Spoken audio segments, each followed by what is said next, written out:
Exciting, thrilling, awesome. Let's take a look.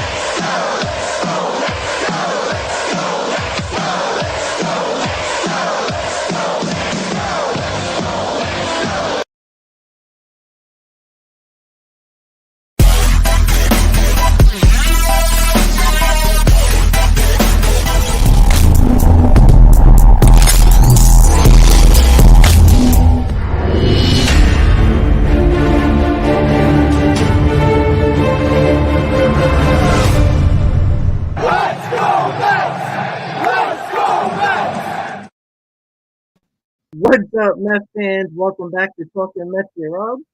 How is everybody doing? Welcome to the first Mets Hot Stove Live of this offseason. Let me just give me 1 second. There we go. Now that looks better. All right, guys. So, yes, Ken, the Wi-Fi is a little bit better right now. It's working. That's good news. How long? I don't know. But we're here. It's working. I'm able to actually get on. So that's a good sign. Sorry about yesterday, guys, for the GM meeting. Unfortunately, the Wi-Fi kind of went crazy on me, so I didn't even bother. But we're here. We're ready. And we are here for Mets Hot Stove Live today. We can talk about everything we need to talk about when in regards to Jacob deGrom, when it's rumors about Trea Turner, Brandon Nimmo, all these type of things that we have to talk about for the beginning of the offseason. And then we will go into more detail about what could the Mets actually do? How different are the Mets going to look? Excuse me. Whew. I don't know what the hell just happened there. I feel like I had a sneeze. I don't know what the hell is going on. But that's why we're live, right? Crazy things happen. So we're going to go into everything we need to go into. What direction should the Mets go? Should they go heavily on the lineup? Should they go heavily on pitching? There's a lot to talk about because as we kept on talking about, this team's going to look drastically different. And I think everybody is starting to realize, especially Met fans, that it's not going to be status quo. It's not going to be, hey, are we going to bring back deGrom and Nimmo? So basically what you're saying is let's bring back basically the same team again, and then let's see what happens, because that's what it seems like. Like there was people on Twitter that I was having a conversation with. They were saying, oh, we must sign deGrom. We can't let deGrom go. And we have to bring back Nimmo as well. Well, okay, if you bring back Nimmo and you bring back deGrom and you gave the the options, the team option for $14 million for Carrasco. So Carlos Carrasco will be back with the Mets. But as of right now, Carlos Carrasco is your number 2 starter because DeGrom is a free agent, Walker's a free agent, and you got McGill and you got Peterson that's like up in the air. That we don't even know if they're going to be a depth piece going forward next year or they're actually going to be a part of this team. And I do get that a lot of people just think that it's the end of the world if we don't sign Brandon Nimmo. Like, I think we can get a guy like Andrew Benintendi or get a really good defensive center fielder that might be a little lacking in the offensive department when the Mets can go out and get Trea Turner, which I still think the Mets are favored to get Trea Turner.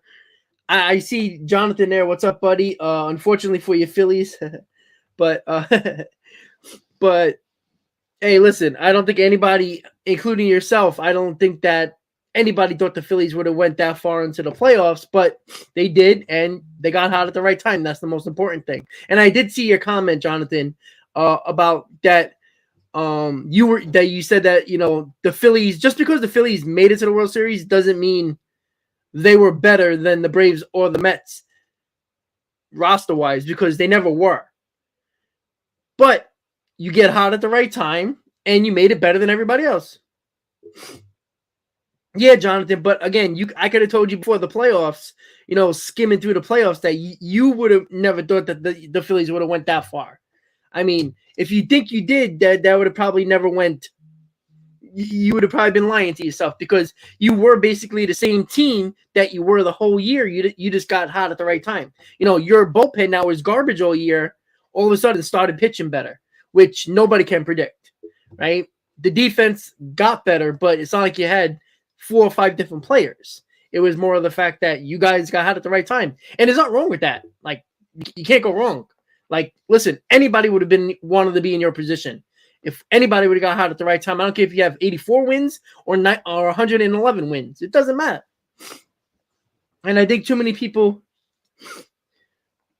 Yeah, Jonathan. Yeah, well, you know what? There's a lot of teams that have potential, but that doesn't mean that, you know, all that talent was going to work out. And they do have the talent. But I even said this earlier about the Phillies, buddy, was the fact that Nola is garbage. If it wasn't for Wheeler, you would have probably never got out of the NLCS, because Nola is garbage. And I don't like Nola. I told you this from the very beginning, that Wheeler was going to be the ace of your staff.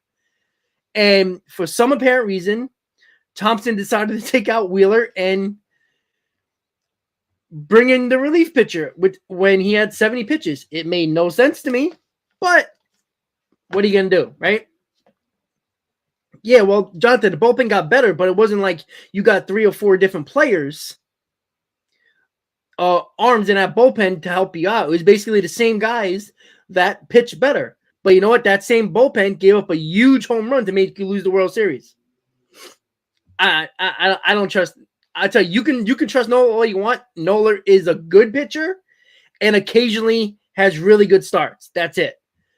I never said I don't think he's a number 2 at all. I think he is 3 on a great day. That's basically it. But going back to the Mets, guys, there's all this speculation about Jacob deGrom. You heard prior to the World Series, and you heard Mark Canha come out and say that he spoke to Jacob deGrom. deGrom wants to be here. He loves the fans. He likes it here. And then they speak to Wheeler. They speak to Syndergaard about Jacob deGrom, that he likes it here, loves it here, and blah, blah, blah.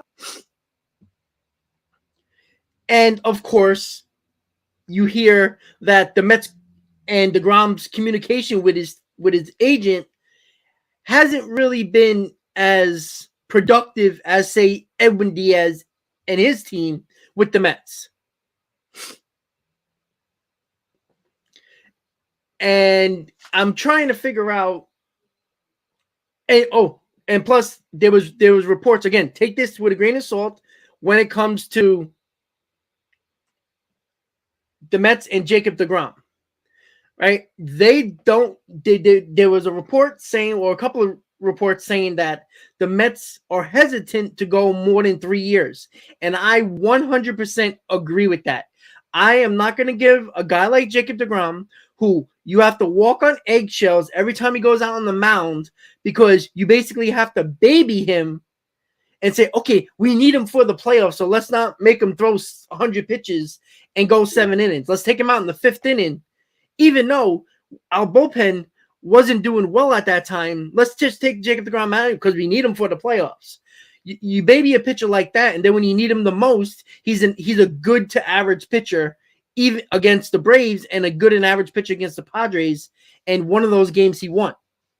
And yes, it came down to the Mets offense, but at the same time, do you really want to spend $43 to $50 million per year on a guy that when you throw him out on the mound, you have no idea if he's going to make it through that start? You can't rely on a pitcher that is always have the risk of an injury, because we worried about that all year when he came, or that as soon as he came back, that's all we worried about. Oh, make him pitch 5 innings, make him pitch 70 pitches, 85 pitches. And then look what happens, right? When you need him to go deeper, he necessarily can't. He loses any type of energy or stamina that he has as a pitcher, because he hasn't done it at all during the season when you need him the most. It just can't actually happen. And I don't know if I can give somebody between $45 and $50 million. And you've seen a team like the Phillies, who, let's be honest, who was really great in their rotation other than Wheeler? Nobody. They had Suarez, who was good. They had Nola, for the most part, was good. But other than that, they had Wheeler, right? And then you saw the Astros, on the other hand, who Verlander was very good. And you had Valdez, who was very good. Other than that, after year 1 and 2, we had really good pitchers and to good pitches. And after that, it was basically a crapshoot when it came to your 3, 4, and 5 starters. And then when you look at the Mets rotation going getting closer and closer to the playoffs, you've seen, wow, the Mets have the best depth when it comes to rotation. Like, wow, our number 4 starter was Carlos Carrasco, or number 5 starter was Carlos Carrasco. And it came down to the fact that it was mostly about our offense besides our pitching, because even though Bassett didn't pitch well and Scherzer didn't pitch well, there was moments in the game where, the Padres in the playoffs didn't get to that 6th run yet. It was only 3-0 at the time. And, a bloop and a blast got you right back into the ballgame, but the Mets couldn't score either. That's why, I'm not saying, okay, just don't give an offer to Jacob deGrom and, let him go. No, we already know, and there's reports that the Mets are going to make a big, solid offer to Jacob deGrom. But they're also not going to be, a pawn in this search for a big contract. And I think the Mets are doing it perfectly. We're not going to be the team, and you already see the Mets not going to do that. They are not going to be used to get a bigger contract from somebody else. And that's why I think the Mets have an offer that they feel is very fair and a solid to great offer. And I don't think it's more than 3 years. I think it's probably going to be 3 years, $140 million, or 3 years, $150 million. I think they're willing to give him up to $50 million a year, but I don't think they want to go beyond a 3rd year. And I don't blame them with that. I don't think you can go anywhere with 4 or 5 years. Again, if the Texas Rangers are going to do that, tip your cap and let him go to Texas, because he ain't winning anyway. And let the American League West deal with him, when you might see him once if he actually pitches for the Mets with the new balanced schedule against the Mets. And there's no reason, and Joe just said it, they're not going to bid against themselves. And I don't think, unless Jacob deGrom actually wants to go to the Braves because that's the closest really good team that's closest to his home state in Florida, the Braves are not going to be the highest bidder. It's either going to be the Rangers or it's going to be the Mets. So unless Jacob deGrom has it in his mind that he wants to go to the Braves are not going to have the highest offer. No time in the Braves history have they signed a big-time pitcher to put in their rotation. They're not that type of team. They don't. They'll give $20 million for 1 year, or $30 million or $40 million 2 years, $40 million to a guy like Charlie Morton. But they don't usually go outside the organization for a big time starting pitcher that's going to cost you a ton of money. The Braves never do that. They use a lot of their young guys through their farm system, as you've seen in their rotation, and they also get veteran-type pitches.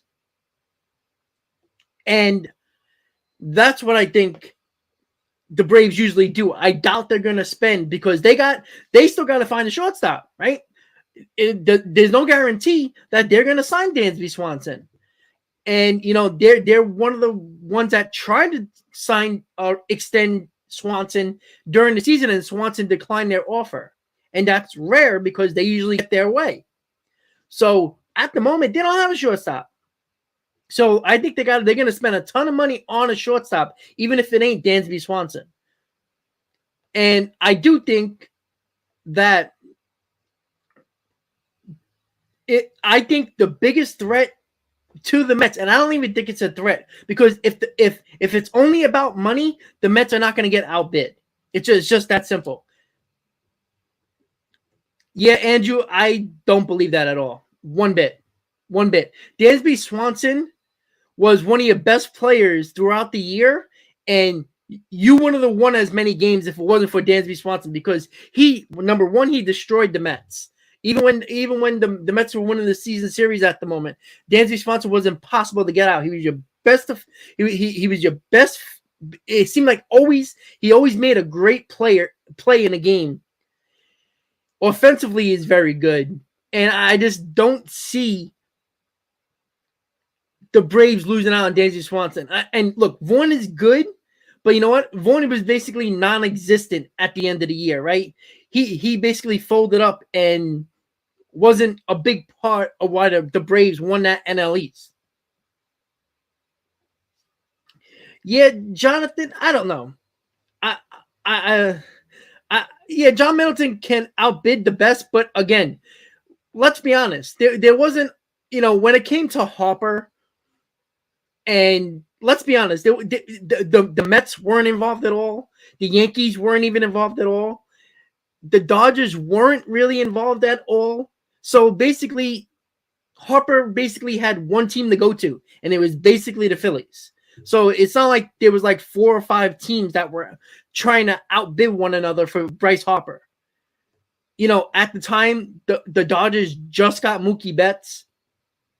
The Mets still had the Wilpons, and the Yankees were acting cheap because they said, well, we got Stanton. Why do we need Bryce Harper? Which is laughable.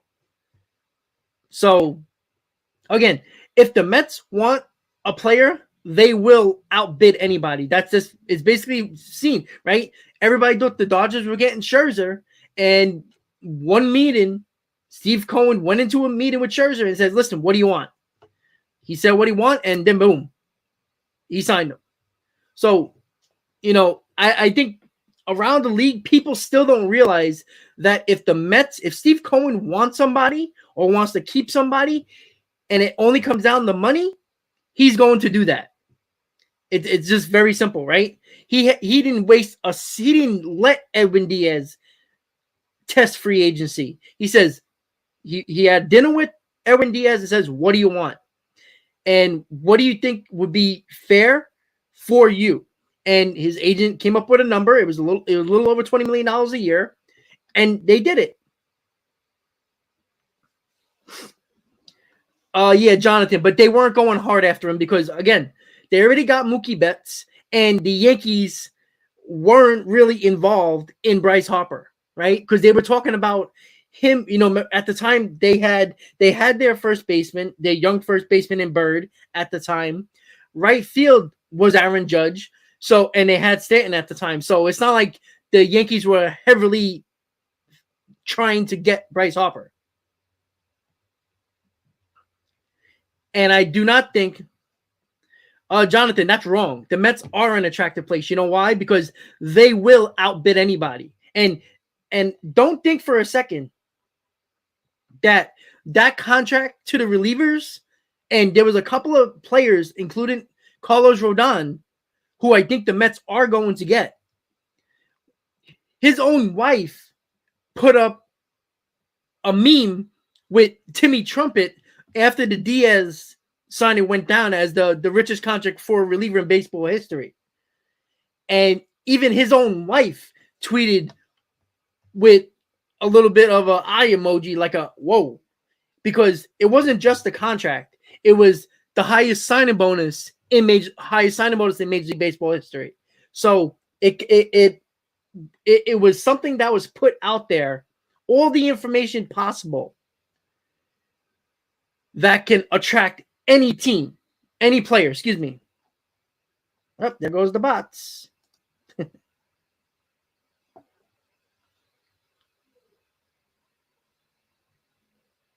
Hold on one second. I'm just reading the comment. Yeah, let's be honest. Any big-time free agent that is kind of a match for the Mets, and you're a Boris client, they're always going to go to the Mets. Excuse me. Yeah, Jonathan, I don't think Rodon and Turner to the Phillies. I think you're more likely to get Correa, because I thought the Phillies were going to sign Correa last year. And, you declined the offer to, excuse me. Whew. Whew. Jonathan, you're insane. You're insane. Because I guarantee you, before this year, the struggles you had and the non-playoff appearances you have, I think people were bitching and moaning about the Phillies. That's what the Phillies were doing all year. That's what Philly fans are doing all year, bitching and moaning. Right? You got Harper, who played great in the playoffs and when he came back. But, they were ready to get Nick Castellanos. They were ready to pick him up and throw him out of Philadelphia. That's how bad Nick Castellanos was. All of a sudden, he was a fan favorite again in the playoffs. Right? Kyle Schwarber does what Kyle Schwarber does. I thought that was probably your best signing of the offseason. Yeah, Jonathan, I don't believe that one bit, because also Trea Turner also said his favorite ballpark is Citi Field, and well, last time I checked, they're on the East Coast, and the Mets play at Citi Field. And all the reports, every sports reporter from Mets beat writers to national beat writers all said that the Mets, not even just this offseason, but during this year and into last offseason, they were discussing the possibility of Trea Turner when he becomes a free agent. So they've been eyeing him for a while. So again, the Mets aren't going to get outbid. If they want somebody, okay, Jonathan, but I can assure you, if the Mets pay $50 million more, Turner is not going to Philadelphia. I don't think Turner's going. That's fine. But, I can assure you there's a lot of friends around the league that probably could have played with each other but don't. The Giants might. I think the Giants are going to spend a ton of money, to be honest with you. I think they're going to get Aaron Judge. And if you get Aaron Judge, you obviously got to put a better team around him. And the Giants are going to be a very interesting team. And they might be the team that makes the biggest splashes of the offseason. No, Jonathan, I don't think it's Turner at all. I think Carlos Correa is going to be a Philly. I thought it was going to happen last year, and they didn't do it. And let's be honest. Like I said, I don't think the Phillies have to go all in, because I think Stott is perfectly fine there. Yeah, you could move Stock to second base because you didn't take on that club option for Segura. But I think that kind of makes sense. But I do think that Correa fits the Phillies better. I even thought that last year. But I think Trea Turner is going to be a Met.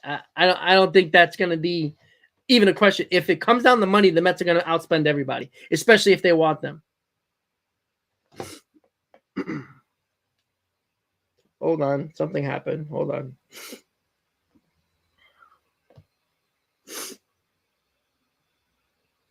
The Mets made a waiver claim, left-hander Taylor Saucedo from the Blue Jays. Saucedo held lefties to a 1.82 average over the last 2 seasons with Toronto. Well, that's not a bad. That's a good acquisition. And God knows you need lefties in that bullpen, so we'll see. Yeah, Isaiah, I think that's a good point. I think the Giants are going to be like the Rangers of last year, right? When they got Simeon and Seager, even though they were a complete disaster because they need pitching, and even what's his name? The GM of the Rangers, Chris Young, he said their main focus is pitching. So that's why Jacob deGrom is definitely an option. Probably Carlos Rodon, all that stuff.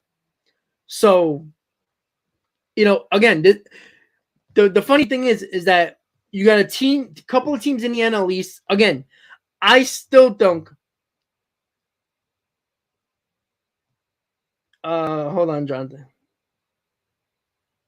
Yeah, Jonathan, that's fine. I mean, I don't think you need a source to know that Bryce Harper and Trea Turner are friends. They were on the Washington Nationals. I mean, it's not rocket science. But I know you're a scout and all, but it's like, come on, like, again, that does not mean that Trea Turner is just going to sign with the Phillies because his friend Bryce Harper.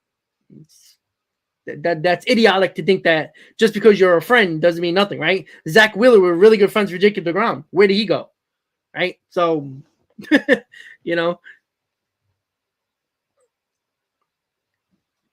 So, there was a conversation. John Morosi went on MLB Network right before the GM meetings and said that he expected 1 or 2 big free agents to sign during the MLB GM meetings in Vegas. Today is Wednesday, and nothing really has gone down. Again, they're there until the end of the week, so who knows? But tomorrow's the first day for of free agency officially, where all teams can talk to all players, and all teams can talk to all players, and we're going to Andrew. The Braves can't offer deGrom anything yet because they don't have the right to do that yet. Only teams can talk to their own players during this period until tomorrow at 5 p.m. So you might have heard that the Braves could offer Jacob deGrom $40 million. Nobody offered any player yet any type of contract unless it was from your own team. So, Andrew, that's false. Completely false. Now, you might have heard rumors that the Braves could be doing that. And if the Braves offered deGrom $40 million, it's not about just the money per year. How many years? And again, I don't see the Braves. I think it's wishful thinking for Braves fans because the Braves don't sign big time pitches to long-term contracts, to big time contracts. They just don't do that throughout their history. And especially over the last couple of years, you know what they do? They sign a lot of their young players to long-term contracts. They usually don't do it with pitchers outside their organization. And yeah, Charlie Morton, for a 1 year, $20 million is not a big time contract. All right. I don't see the Braves spending $45 to $50 million per year on Jacob deGrom. I just don't see that. And I don't think, unless Jacob deGrom actually wants to be close to Florida and doesn't care about the money to the point where if it's between $40 and $50 million, he's gone.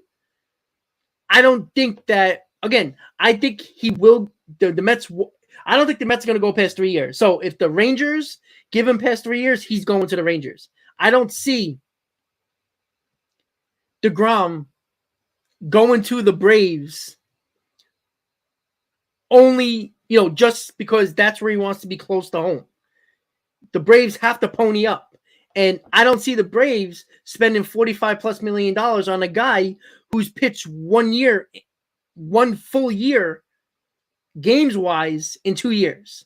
It's not the Braves' way, in my opinion. And it's not like the Braves were the problem wasn't their pitching. The problem was they couldn't beat the Phillies in the playoffs because they couldn't score. That was the big thing.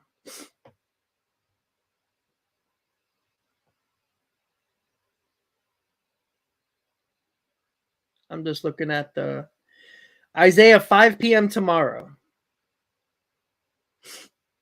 Jonathan, it's not about Lindor. And if you see that's where you're a little off base when it comes to the Mets.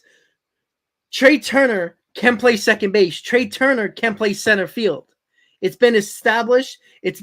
There's been people who asked Trea Turner already, would he be willing to play other positions? He already said yes. Again, of course he would want to play shortstop. But again, if the Mets come out and blow an offer away and blow everybody out of the water for Trea Turner, he can play second base. He can play center field. He can play it well. He's versatile and he's athletic. And he can play center field. Yeah, I was thinking Correa to the Cubs, but then I keep on thinking about it. I think the Cubs might steal Swanson away from the Braves, in my opinion. I do think the fact that, Jonathan, you know what me and you were talking about with the Mets and the Phillies, right? What was the main thing that, besides the last 3 games that you had 51 strikeouts in a World Series and couldn't score runs, that is really not your issue with the lineup. So, would Turner change that around? Yeah, probably. But let's be honest, both of our teams still need pitching. And it comes down to the fact that we do need pitching. Starting pitching and probably bullpen. Yeah, Joe, I actually was looking at that too. That the Orioles, I think people are very quiet on the Orioles. Like, not a lot of people are talking about that. They're a young team that if they probably had another 15 games in the season, would have made the playoffs. So, watch out. And the Orioles basically payroll is shit. So they got all the money and all that payroll flexibility that they can go for a guy like Swanson. That kind of makes sense, but we'll see.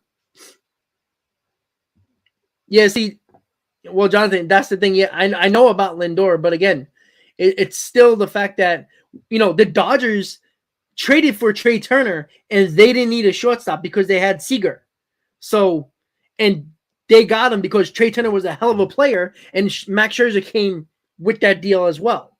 So it's not always about, oh, well, the Mets don't have an opening at shortstop. So what? Trea Turner played half of the year and the playoffs at second base for the Dodgers. Well, see, Jonathan, that's why I think the Mets have been eyeing Trea Turner for more than a year now. The Mets, were thinking about trading for Trea Turner before the Dodgers did. Like, that was rumored to be during the 2021 season. So that was something that everybody was talking about as well. And that was still when the Mets had Lindor, because of the fact that, because we have to look at it this way. What money is worth it? Would you rather spend $200 to $250 million on Trea Turner in the Mets situation, or would you want to give $125 million to Brandon Nimmo, who I don't think is worth over $100 million? He's a good player, but I'd rather give an extra $100 million to a more dynamic player like Turner. Turner's a great leadoff hitter. He steals bases. He's great defensively. He's basically a 5-tool player. Brandon Nimmo is like a 2.5 tool player, right? He's not a power. He's not a big time power hitter, which you don't need as a leadoff hitter. And Trea Turner has come up clutch many times in the playoffs for the Dodgers and also the Nationals. Brandon Nimmo, on the other hand, and I talked about this last stream, that when the Mets needed him most in September when Marte went down, he was a no-show. He had his worst offensive stats month in 2022 was September. And I don't think it's smart to spend over $100 million on a guy who doesn't have an arm in center field, has to play extremely deep because he can't go back on balls well at all. I don't think it's worth paying him over $100 million. And he's probably going to get it. Probably like a team like Colorado. So it doesn't make sense for the Mets to spend $125 to $140 million on Brandon Nimmo when you got a guy in Trea Turner who can do everything Brandon Nimmo can and more. And I can't have a leadoff hitter that has no threat of a stolen base, and he's fast as hell, but he can't steal a base. And I know base stealing is not a huge thing in this sport anymore, but now with the shifts being banned and the bases are bigger, there's going to be a lot of teams that are going to try to steal more bases because nobody knows except in the minor leagues. And I think there was the most stolen bases in the minors ever since they put those bigger bags in the minor leagues. And Jonathan, you could probably attest to this a little bit more since you're a scout. I don't know if you've seen the bigger bags yet, but it's clear that the bigger bags are probably going to warrant more stolen bases. So it might be more of a trend ticket up more back to old-time baseball with more teams doing more hit and runs, more teams having more stolen bases. So Trea Turner is dynamic in that way. He can easily steal 40 to 50 bases without a problem. And then you have the threat of Marte behind him who can also do some damage as well. Happy, yes, I agree with you. I think there's always 1 year that baseball, like you'll see, like, a lot of the teams, the big teams, sign all the big time players. Like the Mets signed Scherzer, the Phillies signed Schwarber, the Dodgers signed all these people, and there's kind of like a shift of the big time money teams getting all the big time players. And then there's the middle of the pack teams that couldn't really spend enough that year. So it kind of has an unbalanced way of it. And baseball always finds a way to level itself out when it comes to big time signings. When, like when the Texas Rangers decided to sign Alex Rodriguez, right? There's always one team that throws an insane offer at the biggest free agent on the market. And the biggest free agent is Aaron Judge right now. And I think it's extremely important for a balance and act when it comes to middle of the road teams that payroll, they lowered their payroll for the opportunity to focus on Aaron Judge. Like, I truly believe that the San Francisco Giants made sure their payroll was at a certain limit where they know they can go all in on Aaron Judge and still have room to make improvements on their team when it comes to their payroll. And I think that's a big deal. And I do think the Giants are going to outbid the Yankees because I think the Yankees are going to come with a good offer to Aaron Judge, but not a great offer. Because if you haven't noticed, that team in the Bronx is a poverty franchise all of a sudden. All of a sudden, they're pinching pennies when all these Northeast teams like the Phillies, the Mets, and I think the Red Sox are going to go big this year as well, are all going to be spending a ton of money. And it's kind of embarrassing if you're a Yankee fan, the fact that you have the possibility of letting one of your, excuse me, franchise players who some considered possibly one of the best players in your history, and obviously still doesn't have a World Series, so that means mostly everything. He can actually be going to the San Francisco Giants. Imagine a homegrown talent who is a Yankee, and the Yankees don't do everything they can to retain that player in Aaron Judge. That's crazy. And it's the only reason why I think there's two reasons why San Francisco can play, and it's probably, it's common sense, right? Number one, the owner came out and said, we're going to spend a ton of money. And number two, Aaron Judge is from Northern Cali area when he went to Fresno State. So he lived in Northern Cali. He went to school around there. He's a big-time Giants fan. He's a big-time Barry Bonds fan. And everything lines up for Aaron Judge to be with the San Francisco Giants. And I don't think they're going to get outbid. So we'll see. I'm just looking again.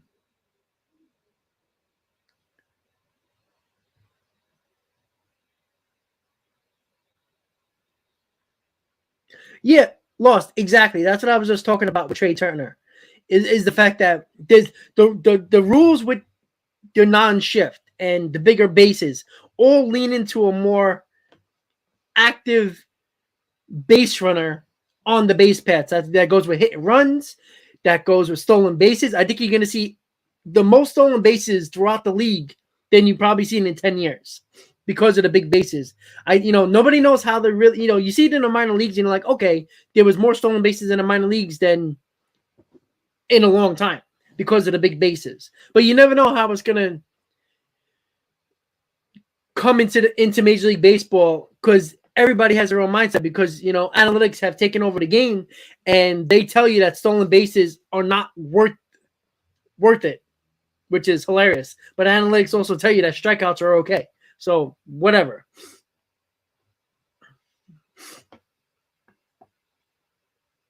Well, Jonathan, if they are pushing heavy for Trea, they're going to have a lot of competition with the Mets, to be honest with you. And again, I still think the Phillies are going to get Correa. I felt like that last year. I felt like the Phillies weren't necessarily, when they pivoted to Schwarber and Castellanos, obviously Correa was out at that point. So I think Correa, and let's be honest, I think Carlos Correa is probably, I think he's perfect for Philly. I think he has that attitude that works for Philly perfectly. Like, all the crap that he dealt with the Astros and still remained clutch in the playoffs for the Astros after that, that's a guy that I think the Phillies should go after. And it's not about the Mets wanting Trea Turner, and it's not me wanting Trea Turner more than anybody else. I honestly think that Carlos Correa is perfect for Philly. And you know what? When you saw Schwarber sign with the Phillies, I was like, yeah, that's even though I wanted the Mets to sign him, I think Schwarber and Philly just work. It just seems like a perfect fit. And I do think Correa is that perfect fit. Blindbeard, yes. He did opt out of his contract.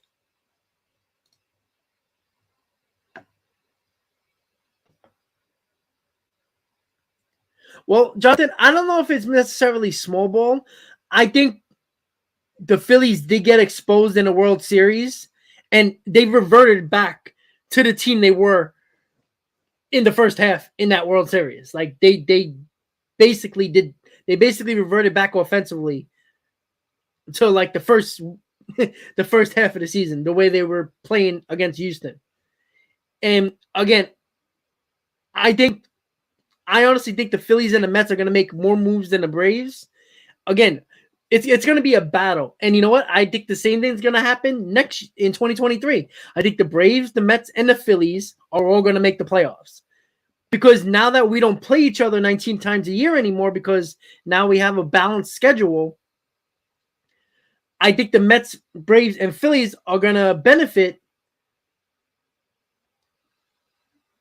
of playing more bad teams, which is going to help all three of those teams. The American League, the Astros and the Yankees, all they had to do all year was play bad teams in the American League. And I think that's why that's why the Yankees won 99 games, because they played almost every bad team in the American League. And I think that was more of a reason why the Yankees had a good record, was because of that. Yeah, Jonathan, but it's not like the Astros were scoring 7 runs a ball game. The Phillies did score 15 runs in 3 games in the World Series. And then after game 3, their offense was completely gone. And Javier and Valdez was good, but you were in all those games until you weren't. So I don't know. MB, how you doing, buddy? Thank you for the super chat. Givens and Carrasco. Well, the Mets picked up the option, the $40 million year option on Carlos Carrasco. So Carrasco is coming back. Givens is a free agent. I don't think the Mets are going to probably bring him back. Tanya, yeah, I think money talks, to be honest with you. Of course Turner's going to say that, because Turner is, your agent is not going to want to get paid not like a shortstop. But I think no matter what team he goes to, they're going to pay him like a shortstop, even if they don't want to put him at shortstop. Alex Rodriguez was better than Derek Jeter at shortstop. But guess what happened? He played third base, all right? Money talks, okay? If the Mets sign Trea Turner's going to play where the Mets tell him to play, all right? He's going to sign whoever gives him the most money. Doesn't matter, all right? He's not going to take $50 million less just to play shortstop. It's just not going to happen at all.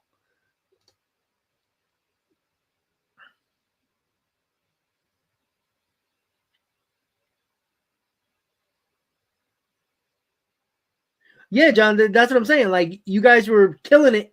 And I think that was the big reason why you got to the World Series, because the offense got insanely hot at the right time. And I think that was the big reason why, because I don't think your pitching was perfect, because I don't think your pitching got you through there. Your offense got you through.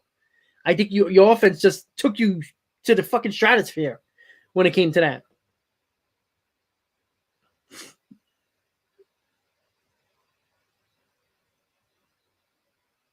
Let's see. Well, I mean, if you make the World Series, I doubt anybody thought that the Astros are going to sweep the Phillies in a World Series.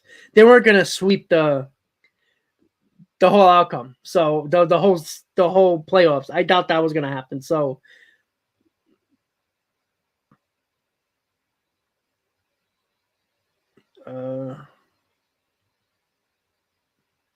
well, nobody's Jacob deGrom until you actually be Jacob deGrom. Just because he has stuff like Jacob deGrom doesn't mean he's Jacob deGrom, right? Spencer Strider was compared to Jacob deGrom, and Strider's a little punk ass bitch, and he's got really good stuff, but he's a crybaby, and I think we both can agree on that. Because when the Braves needed him, the Phillies beat his ass up. And thank you, by the way, for that. MB, live stream tomorrow. Yes, I was going to bring it up in a little bit. So yes, tomorrow, if you don't know, 5 p.m. tomorrow is officially the first day of MLB Free Agency, where all teams and all players can speak to any team and any player. So I honestly think teams are not going to wait around, and I don't think players want to wait around too long. I don't think Brandon Nimmo is going to sign before Aaron Judge, because it's usually a domino effect, right? Usually the top outfielder signs, and then it's a trickle-down effect with the guys behind him, because Brandon Nimmo is the second biggest outfielder on the market, other than Aaron Judge. So the same thing that goes for, the shortstops are a little different, because I think if you put all the shortstops together, all the free agent shortstops, I think you can probably say that any one of them can be better than the next one. So I think it just comes down to if they whoever signs first wants to sign will sign.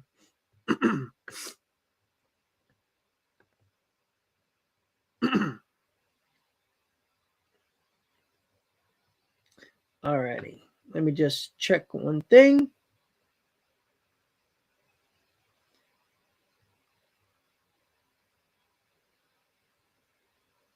MB, what do you mean? Sorry. I don't understand. I think I move happens tomorrow. Okay, I'm sorry. I didn't mean it right. Okay. I mean, we'll see. I mean, I think things will happen. I think teams are not going to be waiting around, put it that way. I think more teams are going to be a lot more aggressive than we've probably seen in the past, because I think it was in 2019 where basically almost all the Major League Baseball teams weren't willing to give big contracts or what the players were wanted in 2019. Remember how nobody really signed until like late middle of January, early February, and that's when that's how long and the players were pissed off and the union was pissed off, saying that the teams were colluding, that they didn't want to give big contracts, so that's why they weren't going aggressive after the players, and that was a big deal. And then the next 2 years, it was a little bit more aggressive with the team. So I honestly think this will be very a very aggressive offseason for everybody, for Major League Baseball. Yeah, I think there will be a shocking signing. I don't think it's gonna be like, I don't think Turner or any of the shortstops are gonna sign. I mean, maybe, you never know.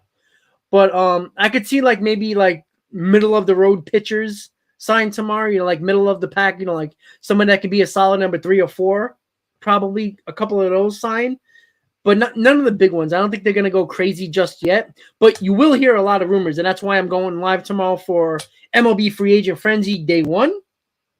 As you know, MLB Free Agent Frenzy was a lot of fun last offseason. I did about 7 of those live streams. So again, MLB Free Agent Frenzy is not going to be every day. It's going to be every other day.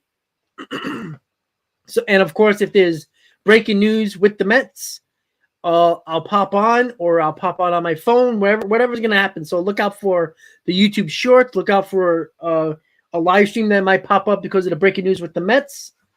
So we'll get into all of that in a little bit, but we'll definitely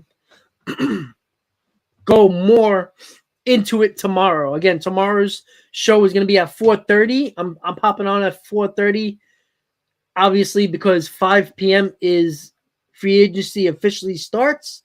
So I want to start hearing about all the rumors. All right, MB. Thank you, buddy. I'll see you tomorrow.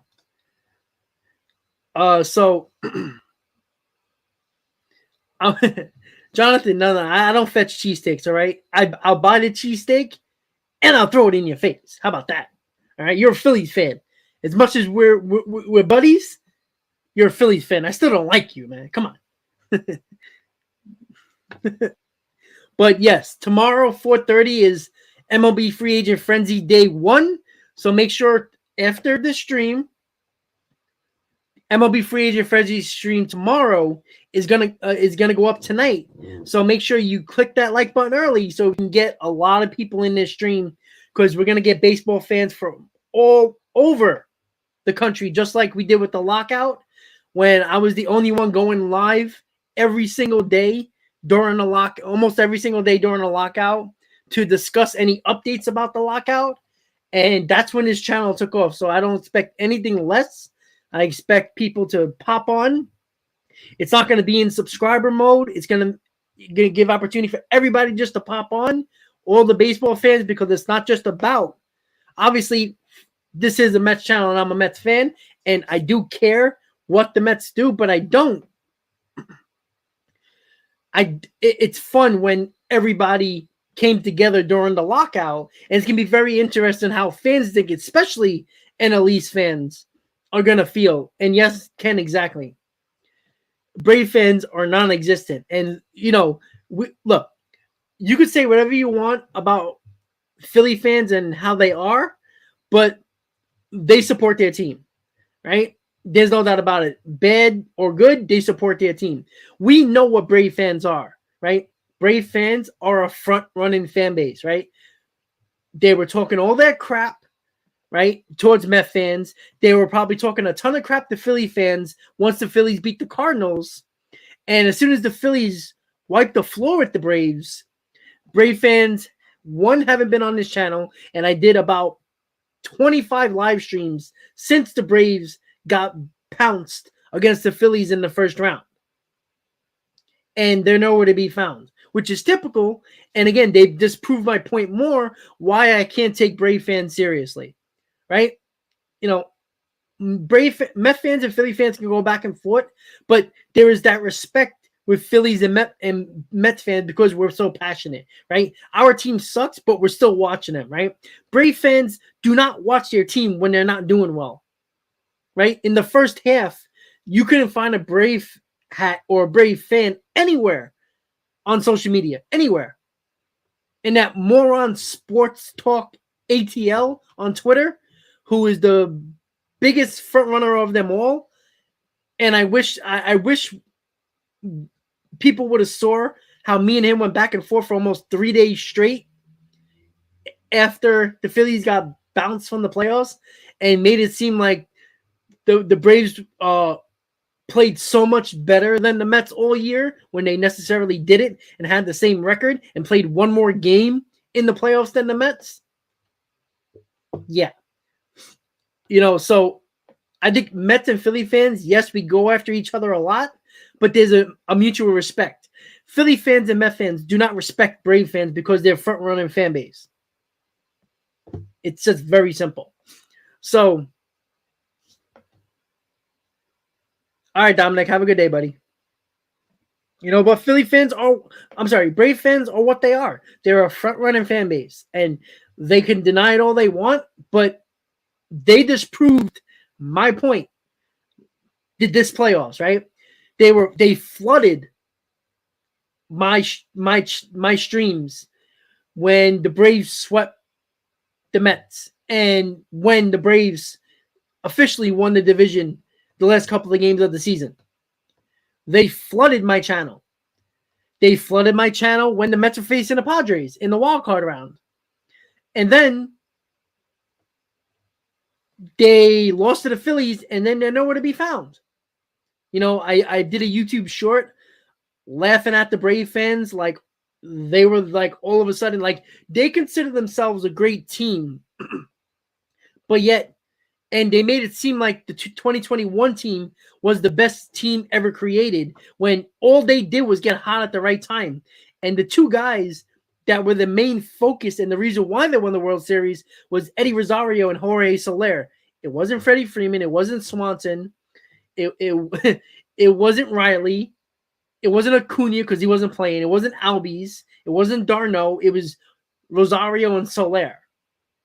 And then I even said this earlier that Freddie Freeman was a big loss to the Braves. And they laughed because they were like, oh, Olsen may put up better numbers. Yeah, but guess what? Freddie Freeman always seemed to come through when the Braves needed him. Where was Olsen? So, Brave fans are a front-running fan base, and I'll never say they're not because they proved the point time and time again, right? In the first half, the Brave fans were nowhere to be found when they weren't playing well. All of a sudden, they started playing really well in the second half. All of a sudden, Brave fans popped up. All right? You are not a respected fan base if you show up only when your team is good. I say this all the time on this channel. I don't care if you're a Brave fan. I don't care if you're a Dodger fan, right? Where are the Dodger fans, right? Where is JD? Where is Hype that came on this channel all the time talking about how good the Dodgers are? Dodgers lost in the first round to the Padres. Where are they? They don't show up on the stream anymore, right? I did a couple of live streams during the playoffs. Where were they? They're another fan base. That is hilarious. So it's 6 o'clock. Again, this Mets hot stove is just a preview of the hot stoves going forward. So every Wednesday, Mets hot stove live is gonna pop up every Monday. Mets Talk Live. It might fluctuate just into an MLB free agent frenzy. So Will Bill. No. I don't want to hear that. Okay? Because yes, Atlanta is a college football town, but listening to Brave fans, they act like the Braves were the center of attention when they're not.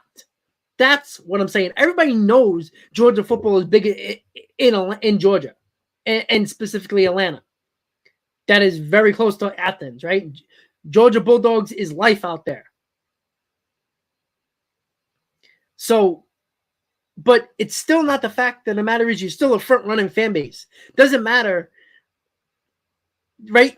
The Eagles are everything in Philadelphia, but the Philadelphia fans are still die-hard, passionate Philly fans that always support their team, win or lose. The Brave fans don't do that. You know, they'll watch them from afar until they start getting really good, and all of a sudden they're like, oh, wow, look at this. But let's be honest, it's a front-running fan base. They don't want to admit that, and it has nothing to do about being a college town, all right? We're not talking about, Athens, Georgia. You're not talking about, other rural parts of Georgia. You're talking about the Atlanta area, all right? It's still, yes, college football, but let's be honest, right? Philly fans flooded this channel when the Phillies were doing well, but when they're doing bad, they're nowhere to be found. It's a front-running fan base. It has nothing to do with being a college football town.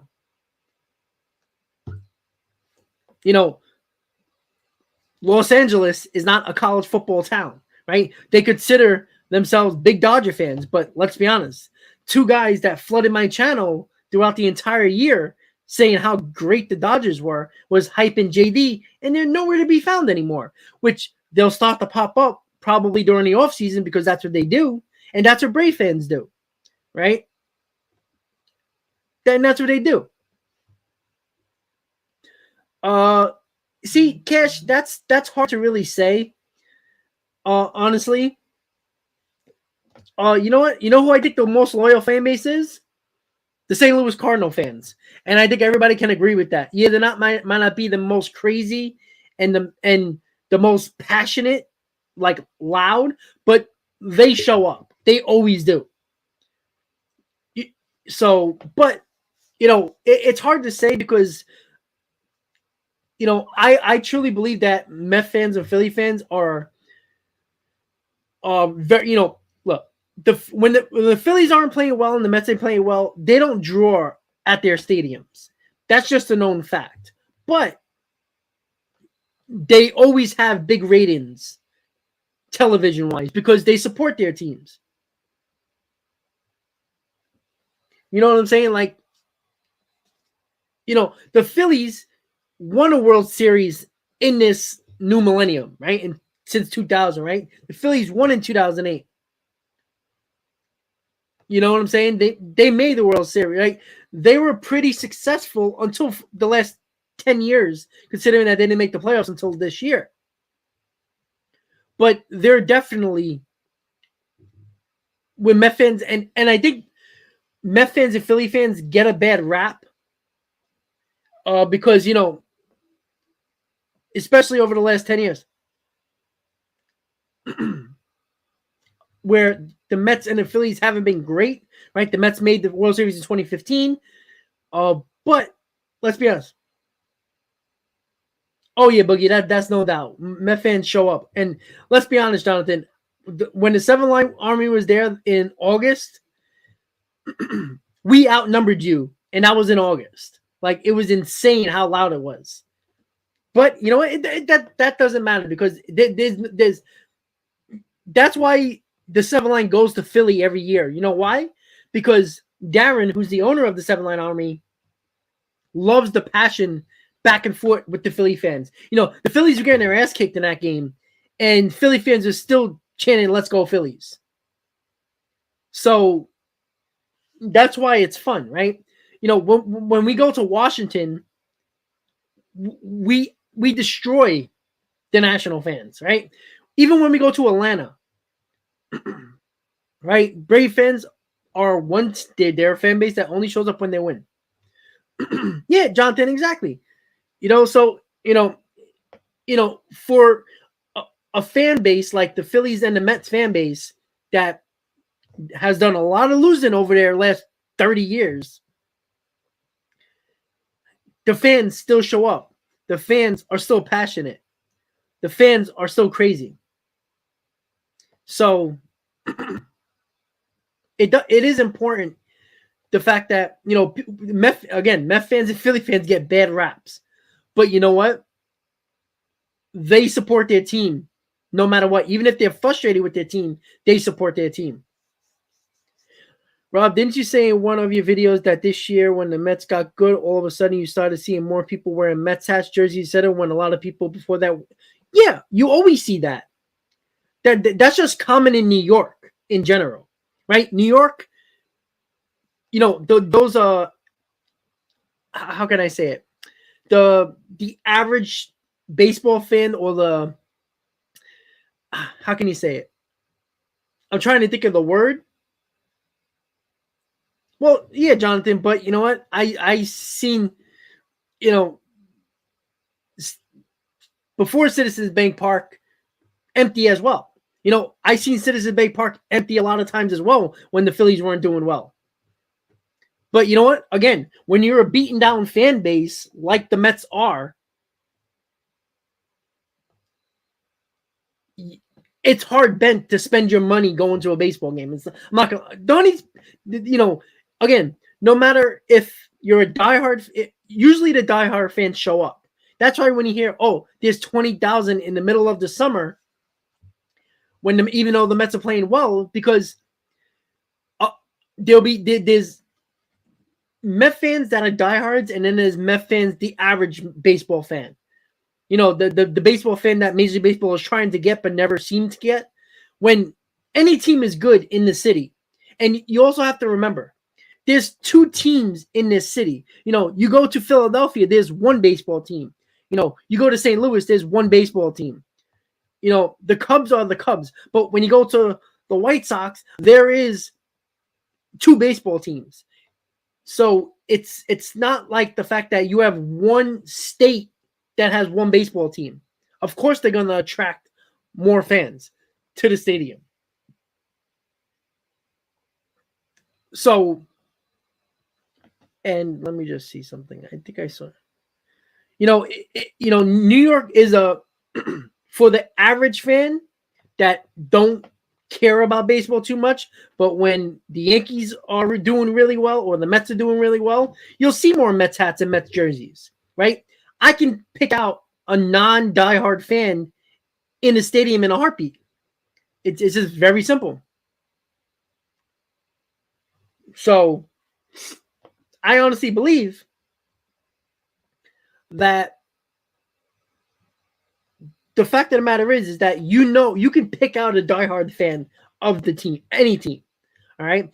You could just tell just the way people react at the stadium. The people that are constantly getting up, buying food, buying beer, and not really paying attention to the game are not diehard fans. All right. I don't get up during an inning. All right. If I gotta pee, I'm holding it. If I'm hungry or I get a drink, I get it before the game. And if I have to get a drink or I'm still hungry, I get it in between innings.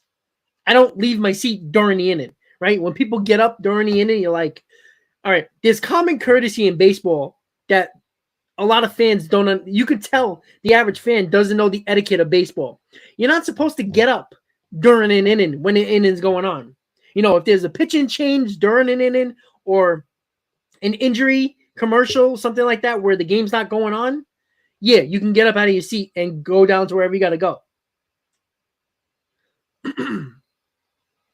So, well, I hold it. I don't care. I'm not missing any action. It's just not what I do. All right. Just like when people are like, oh, the Mets are getting blown out or the Mets are blowing somebody out. Why don't you leave? I don't leave games. Like I said, all of you guys know I work overnight, right? How many times do I go to games? That's a 7:00 start.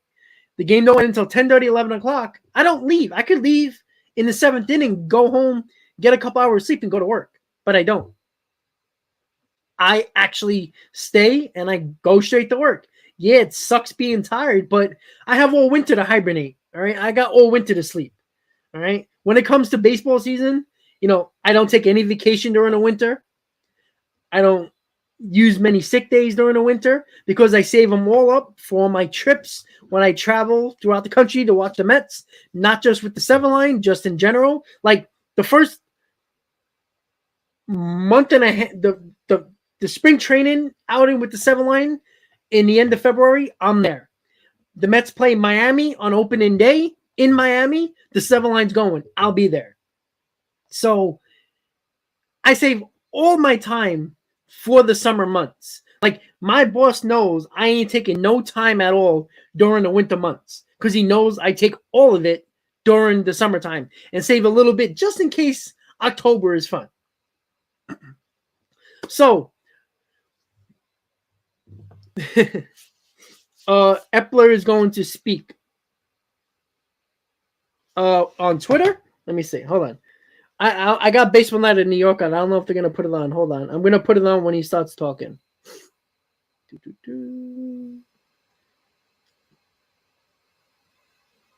All right, hold on, guys.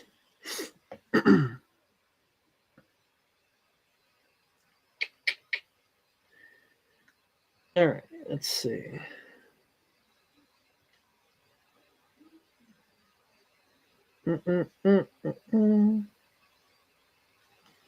And yeah, once again, guys, the Mets claimed left-handed pitcher Tyler Saucedo off waivers from Toronto. He had a 1.82 ERA against lefty, so that's good. On Mets Hot Stove Live at 6:30. Okay, so Billy Eppler. I'm probably gonna. Yeah, you know what? I'll wait until 6:30 so you can get the Billy Eppler interview. So I'll just keep on going. I was gonna end this at 6 o'clock, but we'll wait until 6:30. Why not? Right now on Baseball Night in New York, Anthony DeComo's talking about the Edwin Diaz signing, the richest contract for a reliever in baseball, the highest signing bonus, all that fun stuff.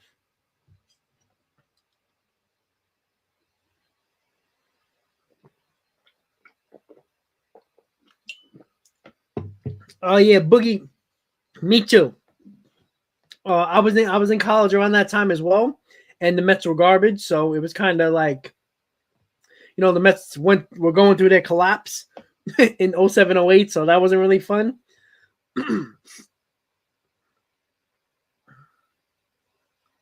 Yes, Joe, I'm coming on at 4:30 tomorrow. Right before free agency at 5 p.m. officially begins, so we can talk about it. We're probably going to hear a lot of rumors, and then 5 o'clock is where it's at. So once again, guys, right after the stream is over, in about 15 to 20 minutes after the stream is over, look out for the MLB Free Agent video stream to pop up, and make sure hit that notification bell on YouTube. All right, right on the underneath the video, and also on the channel, so you get notified when I put up a stream or a video. And tomorrow I'm also gonna do the top 20 free agents and where they're gonna go. I kind of did some of the video. I didn't do all of it, so I'm gonna try to get that out there before people start signing. Thank you, Ken. It's very appreciated. I don't know. We'll see if anything happens. You'll probably hear a couple of small moves. You'll hear a lot of rumors and everything like that. We'll see. That's why it's fun. Well, Brian, the reason why they're bringing back Vogelback because it's only $1.5 million, and that's like pennies to Steve Cohen. And, the reason why Vogelback wasn't so good as the DH was because the Mets made it like that was the big-time DH that they needed. When he is a end-of-the-bench type of guy who you bring in certain spots to hit you a home run. That's what he's good for. Coming up in pinch hit appearances. That's it.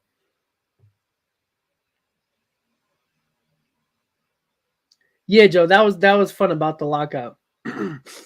Jonathan, you sure?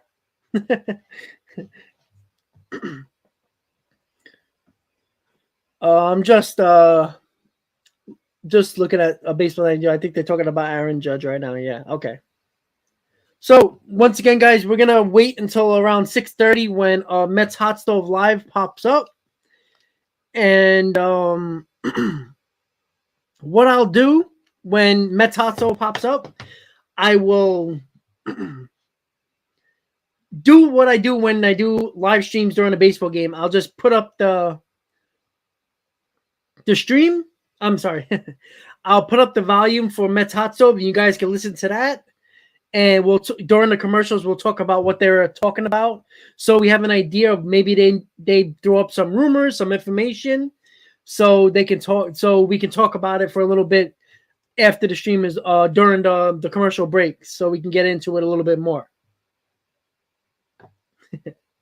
Well, Jonathan, thank you.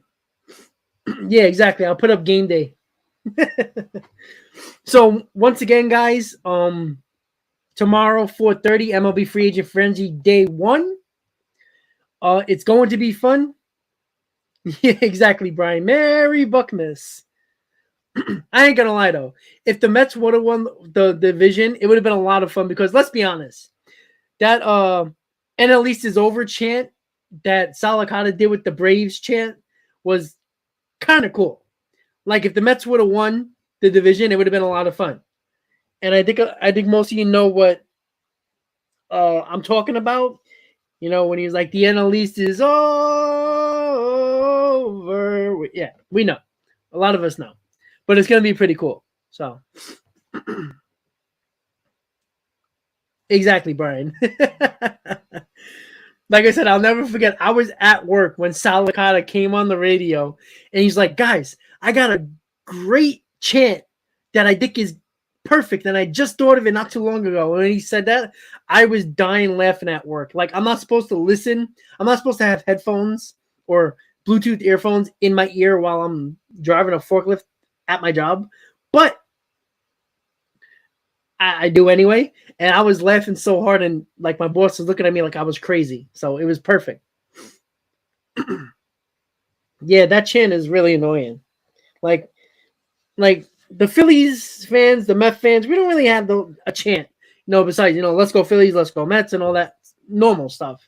Not that nonsense. Yeah, yeah, Brian. You know, honestly, I think Met fans didn't want to say it, but I think they felt confident they were going to win the division.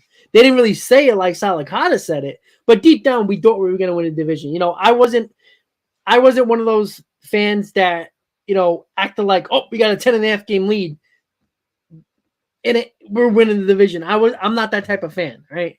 You know, I usually spill the facts even if it hurts my team. Like, I'm not gonna, you know, shy away from facts because I'm a Mets fan. Like, if it's bad and it doesn't look good, I'm gonna bring it out. Like, I kill my team more than any other fan base will kill the Mets, right? But that's why when Brave fans like kind of make fun of the Mets team, we're like, you can't hurt us. You can't hurt us as much as the Mets have hurt us. All right. We know. Like, you don't have to tell us. I think Sal is kind of 50-50 with Nimmo. Honestly, Ken. Like what he's been saying. All right, John, have a good day, buddy. You know, I honestly think that Sal thinks the way I think. I don't think he thinks that Nimmo is $100 million a year player, and I agree with him. I don't think it's the end of the world. The Mets aren't going to be worse off if Nimmo doesn't sign with the Mets, in my opinion, because I know the Mets are going to make moves. You know, it might not be everyone's favorite move because more people get attached to homegrown players instead of taking a step back and looking at reality. People love Nimmo because they grew up. They see Nimmo grow up in an organization. Anytime you see a player grow up in your organization, you kind of have a soft spot for them. But real diehard baseball fans can always take a step back and look at the player that you're going to give this money to. And he's not $100 million or more player. He's just not. I'm not gonna look. The Mets have all the money in the world. So if the Mets want Brandon Nimmo and it doesn't matter what it costs, then I'm not gonna get mad about it. Because money is no object anymore for the Mets. I'm not gonna say, oh my God, they spent $130 million on Nimmo. Now they don't have money to sign Trea Turner or Carlos Rodon. So it's not about, hey, Jeffrey, what's up? So it's not that type of scenario anymore. But I think the offseason doesn't revolve around Brandon Nimmo. I said this earlier. I think the Mets offseason revolves around Trea Turner. It doesn't revolve around Jacob deGrom. It doesn't revolve around Nimmo. So we'll see. You know, the Mets got a lot of work to do.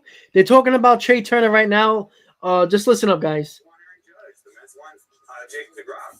These players cost money, and from the Mets' perspective, where do you play Trea Turner? Center field, second base. Does he even want to do that? I'm just not sure it's fit. All right, Cam, you're up. How about Justin Verlander? Yes. Alrighty, so they talked about it really quick. Let me just look at it. All right, so Billy Eppler just said that the Mets have declined their mutual option with Michael Givens.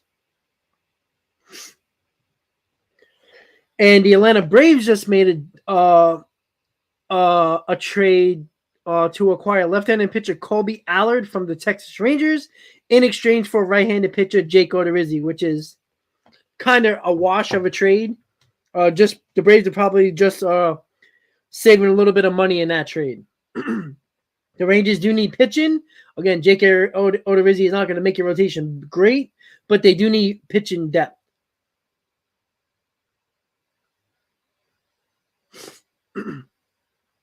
Yeah, Brian, I agree, but I think you kind of in that particular part of the fan base that fell in love with a homegrown talent.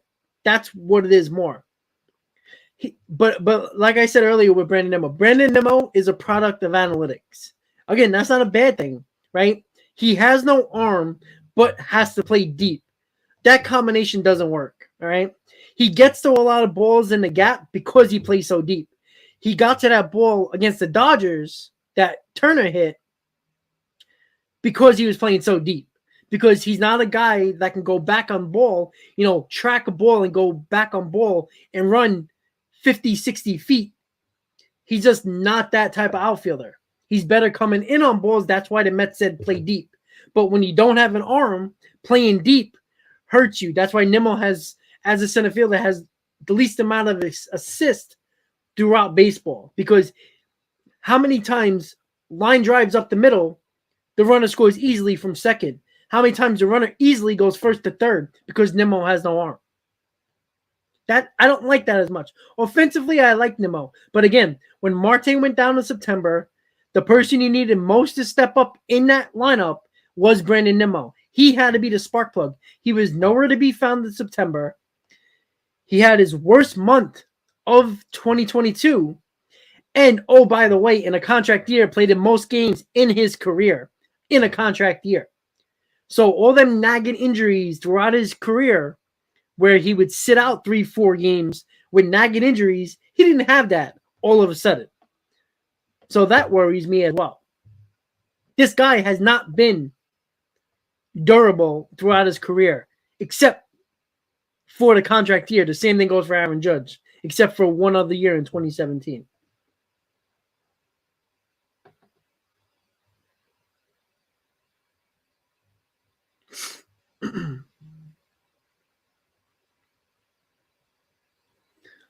All right, Brian, but what does that have to do with you playing baseball with who played with the Mets earlier?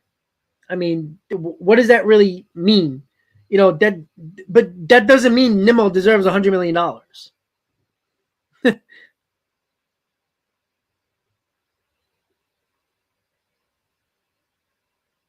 Yeah, that girl, the one that talks very slow. Yeah, that analytical woman. Yeah, I know. Oh no, Brian, no, not saying you don't know nothing. That's not what I mean. The whole point is that too many Met fans fall in love with their homegrown talent. The same reason why Met fans are falling over themselves to, the Mets have to sign Jacob deGrom. No, they don't. People get too attached to that. Like, if you just look at last year alone, the Mets had a better record in the first half without Jacob deGrom, and most of the time without Max Scherzer. They had a better record than when deGrom came back in the second half, even with Scherzer. So what does that tell you? It's not always all about the pitching. Even though pitching is important, but you can find quality to really good arms and still play very well. Again, I think everybody should pay attention now that it doesn't matter how many wins you have in the regular season. All you got to do is make the playoffs. Obviously, that's the way it's been over the last 10 years in Major League Baseball. And I told you this. It's over the last 10 years, Major League Baseball playoffs has gotten a lot like the NHL playoffs, where it's all about just making the playoffs and anything can happen. That's what the Major League Baseball playoff is now. So Billy Alvarez is talking about Francisco Alvarez. That could open up the possibility that we could even carry 3 catchers if we wanted to. Talking about 3 catchers. If we did that, that would be that one of them's going to take some at-bats as well. Just kind of really want to preserve as much optionality as possible. We'll see what the next couple of months has in store.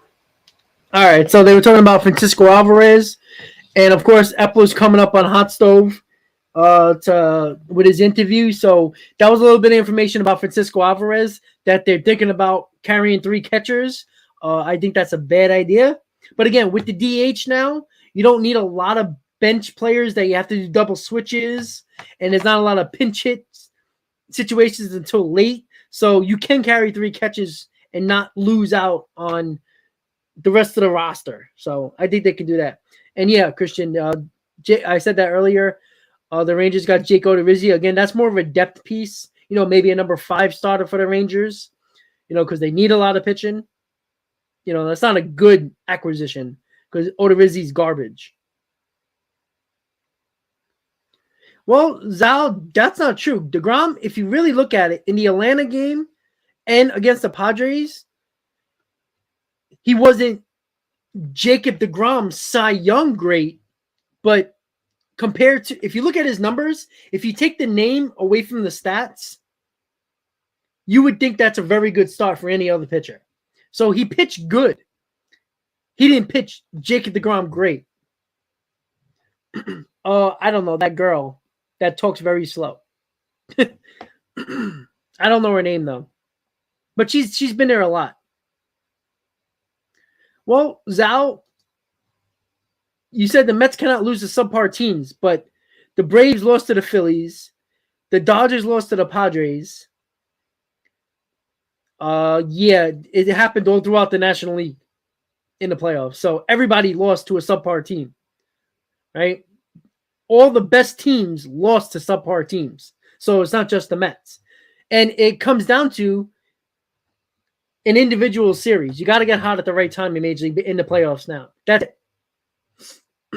That's the only thing. You have to get hot at the right time. Again, that's why when people are like, oh, watch the Dodgers. No.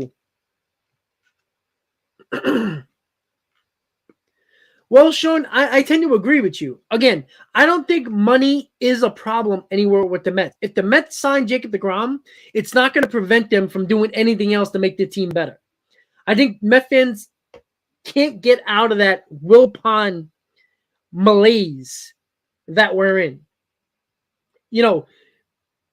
Just because you put $80 to $90 million in Scherzer and deGrom doesn't mean the Mets can't do anything else in the offseason. Big signing wise, they can. I think we have to get past that fact.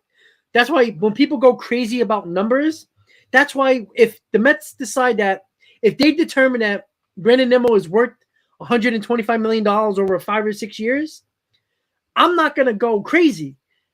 I don't necessarily agree, but I know it's not going to prevent us from doing something else. That's what I think Met fans have to get away from, because they think that, they signed Jacob deGrom, they're not going to go after Trea Turner. Why not? They can, and they probably will. Yeah, Joe, I like the Jose Abreu DH scenario. You know, he can play a little bit of first base, so you can give a little bit of a rest to Pete Alonso as well. I think that would be a nice signing for that can be your right-handed bat, right? You know, you already got Vogelback coming back, and you got Abreu. Well, don't think the Mets are going to go get Swanson, because I don't think that's going to happen. Giovanni, I don't know if you're talking about the Mets or you're talking about another team. Yeah, I agree, Jen.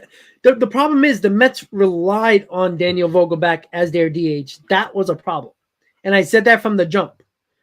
Daniel Vogelback, a 213 hitter, is not somebody that I want at the DH spot who is a strikeout or a home run. I don't want that as a DH. Give me a 300 hitter at the DH spot that has some power, like Jose Abreu. Jose Abreu is around the 280 hitter, 290 hitter who could hit 17 to 20 home runs, right? You know, Daniel Vogelback is a poor man's Kyle Schwarber. The only difference is Kyle Schwarber actually hits a lot of home runs. Vogelback does not. You know, Vogelback had as many home runs as Starlin Marte, right? Vogelback is not a power hitter, right? When you hit 17 home runs, you're not a power hitter, okay? When Marte and Kana hit almost the same home runs as Vogelback, you're not a home run hitter. Vogelback's not a home run hitter. So when you bat 213 and you only have 17 home runs, you're not very good. And that's a problem. I don't know what the Mets are doing with Dominic Smith. You know, maybe they will make a trade to include Dominic Smith this offseason, because you can't bring up Dom Smith again and expect him to be a part of this team. He wants to start, and he can't do that with the Mets. Get rid of him. You know, just try to get something for him, even if it's like a middle reliever. That's okay. Do that. All right, so Mets hot stove is starting on SNY. Sean, I agree with you. I don't think he's worth it either. Here we go. So once again, guys, I will be putting up the audio for Mets hot stove, and then I'll come back on during the commercials. All right, now the Houston Astros have been crowned the World Series champions. Let the hot stove season begin as we welcome you. It is our first Mets hot stove show of the offseason. Gary Apple sitting alongside. Good to see you, Todd Gio. Yes, to be here wearing orange for the big occasion, Garrett. I like that very much. Jared Levins and Andy Martino going to join the show in just a little bit. It figures to be a very busy and a very important offseason for the Mets, and they have now made it official. They have re-signed Edwin Diaz. All right, so the deal is official today for Edwin Diaz. With an option for 2028. The year deal is for 5 years worth $102 million. It makes Diaz the highest paid reliever in big league history. He's coming off a monster season with the Mets. He struck out 118 batters, 62 innings, good for 131 ERA and 32 saves and a .84 whip. Mets owner and CEO Steve Cohen. Steve Cohen tweets, "Sound the trumpets. It's official. Edwin Diaz deal is done." Diaz deal is done, and so the Mets are paying Edwin Diaz a lot of money. What do you think about the deal, Todd? I think it was great. I think it was well deserved. I think it was the timing of it tells me that Edwin Diaz wanted to come back and be a Met. I think it happened so quickly, and we went to this offseason with, I think, 3 big question marks: Edwin Diaz, Jacob deGrom, Brandon Nimmo. Those were the 3 big ones. Chris Bassett, obviously, another one. But the Edwin Diaz one, I think a lot of people, including myself, thought if they can get that one solved quickly, that's going to be a huge one, because you don't want to go trying to find yourself a closer, and you're not going to find a better closer than Edwin Diaz. Let's welcome Jerry Blevins to the broadcast right now. He joins us from his home out in Ohio. And Jerry, the Diaz contract, it is long and it is lucrative for a closer. What's your take on the deal? First of all, it's so great to see you guys. I miss you. It's great to be on a show with you guys again. Good to see you, Jared. But for the Diaz thing, everything that Todd touched upon is correct. It's great for the player. He was going to get this on the open market regardless. It is record-setting. It is a lot of money. There are a little bit of question marks on the longevity of it, but he was going to get it. But for me, as a free agent going into, like, from the outside looking in, this is going to be desirable for teams to come and play for the Mets because Stevie Cohen in that front office treated Edwin Diaz with respect, sat down, said, look, we're not going to BS with you back and forth. This is what you're worth. We want to give it to you. We want you back in Queens. Blevins is talking about the Diaz contract, why it opens up the eyes for other free agents. Treat me with the respect that's due. Well, I say this to you, Jerry, with all due respect, because we know about relievers. You can have a great year, then you can struggle the next year, and 5 years for Edwin Diaz here. That's a long time. You guys can hear it, right, guys? Is there any trepidation in your mind about getting this deal done at that sort of a rate and at that sort of a price? Well, it definitely is. It's a very volatile position for sure, Gary. But the thing is, he was going to get this, and a number of things say that he's going to be successful for this long time. He's only 28, entering age 29, so that is a brand new marker for a guy reaching free agency with the success that he's had. Plus, on top of that, this is kind of a litmus test. He's the first guy to do it in this new era of free agency. So if he's successful, which I think he can be, he'll set the bar for guys coming behind him. But again, I think him being 28, it's different than like Kenley Jansen or Kimbrel coming into this because I think his youth, his experience are playing into his favor.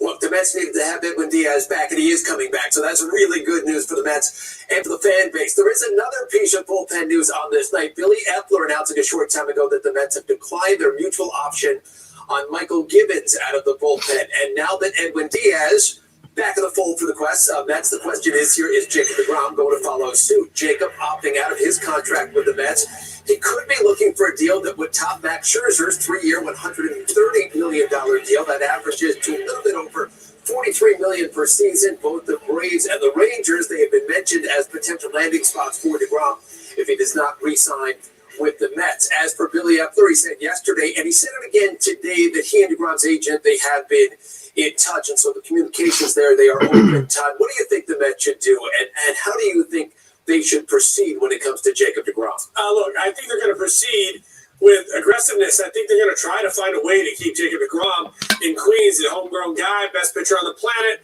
when he's on the mound. I mean, that's the biggest question mark that anybody would be asking right now is how often is he going to be on the mound? Because the last 3 years have been, very, very hit and miss for him. And I think I made this comparison.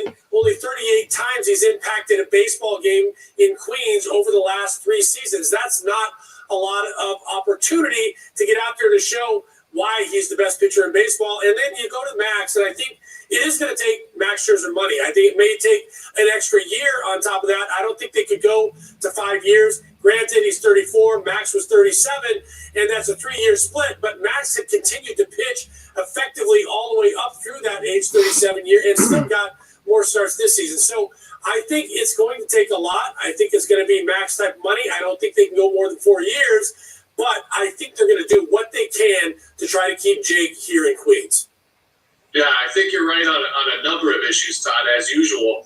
I think it's going to take at least 4 years to get Jacob deGrom, and I think deservedly so at his younger age than Max Scherzer when entering this kind of high AAV shorter-term deal. I think he's going to look for a record breaker. I think he's going to look for $44-45 million per year, and I think the Mets should give it to him or any other team because he's far and above the best on the market. Much like Edwin Diaz is by far the best, I think Jacob deGrom has a track record. Again, he looked great coming back, but he had a little bit of home run issues, but that isn't a small sample size. I think you got to bank on his health, the ability for your training staff to get him back out there and give him those 4 years at that high AAV, that record-setting AAV. So I would think he wants that record-setting number right there, and I think it's going to be a while. I don't think this is a deal that's going to get done quickly. I think it's going to drag on for just a little bit. And the rest of them at starting rotation, guys, that is in flux as well. Chris Bassett and Taijuan Walker, they're free agents. Carlos Carrasco,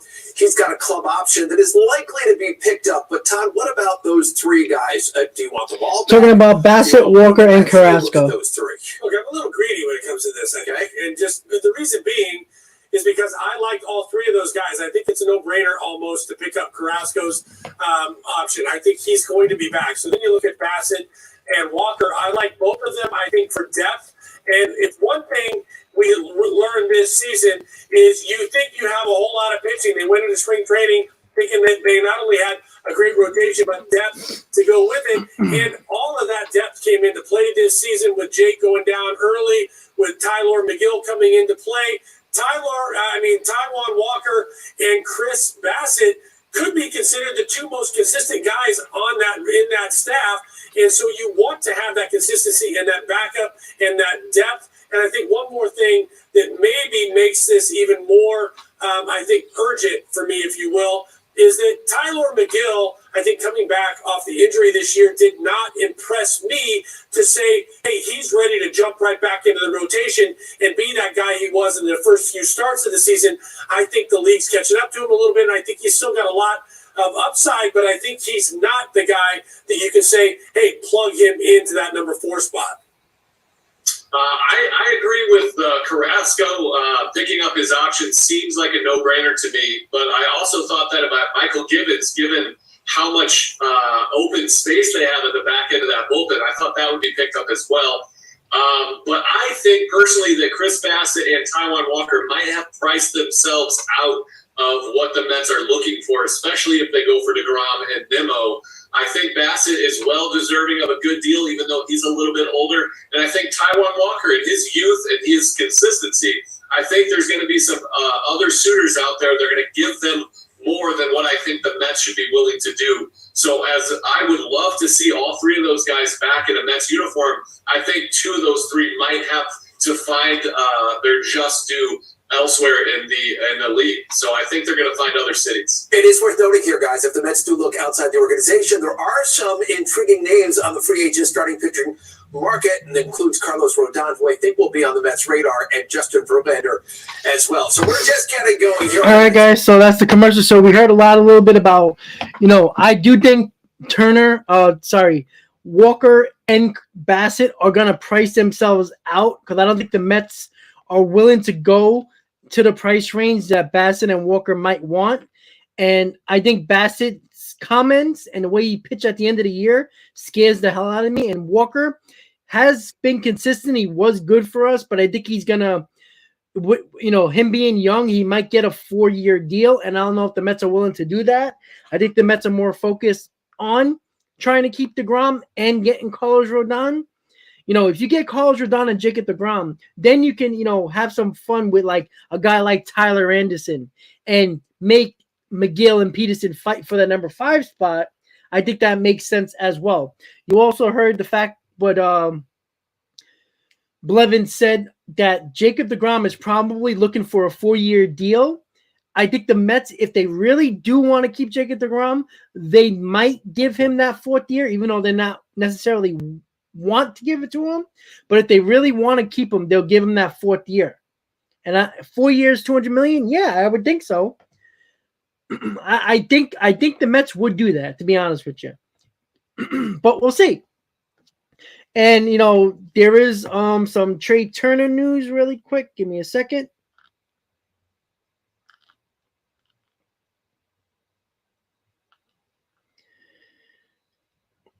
Bleacher Report, the walk-off. Latest rumor indicates Trea Turner wants to play in Philly. Again, how real that is, again, there was rumors that Jacob DeGrom wants to stay as a Met, right? What does that really tell you, right?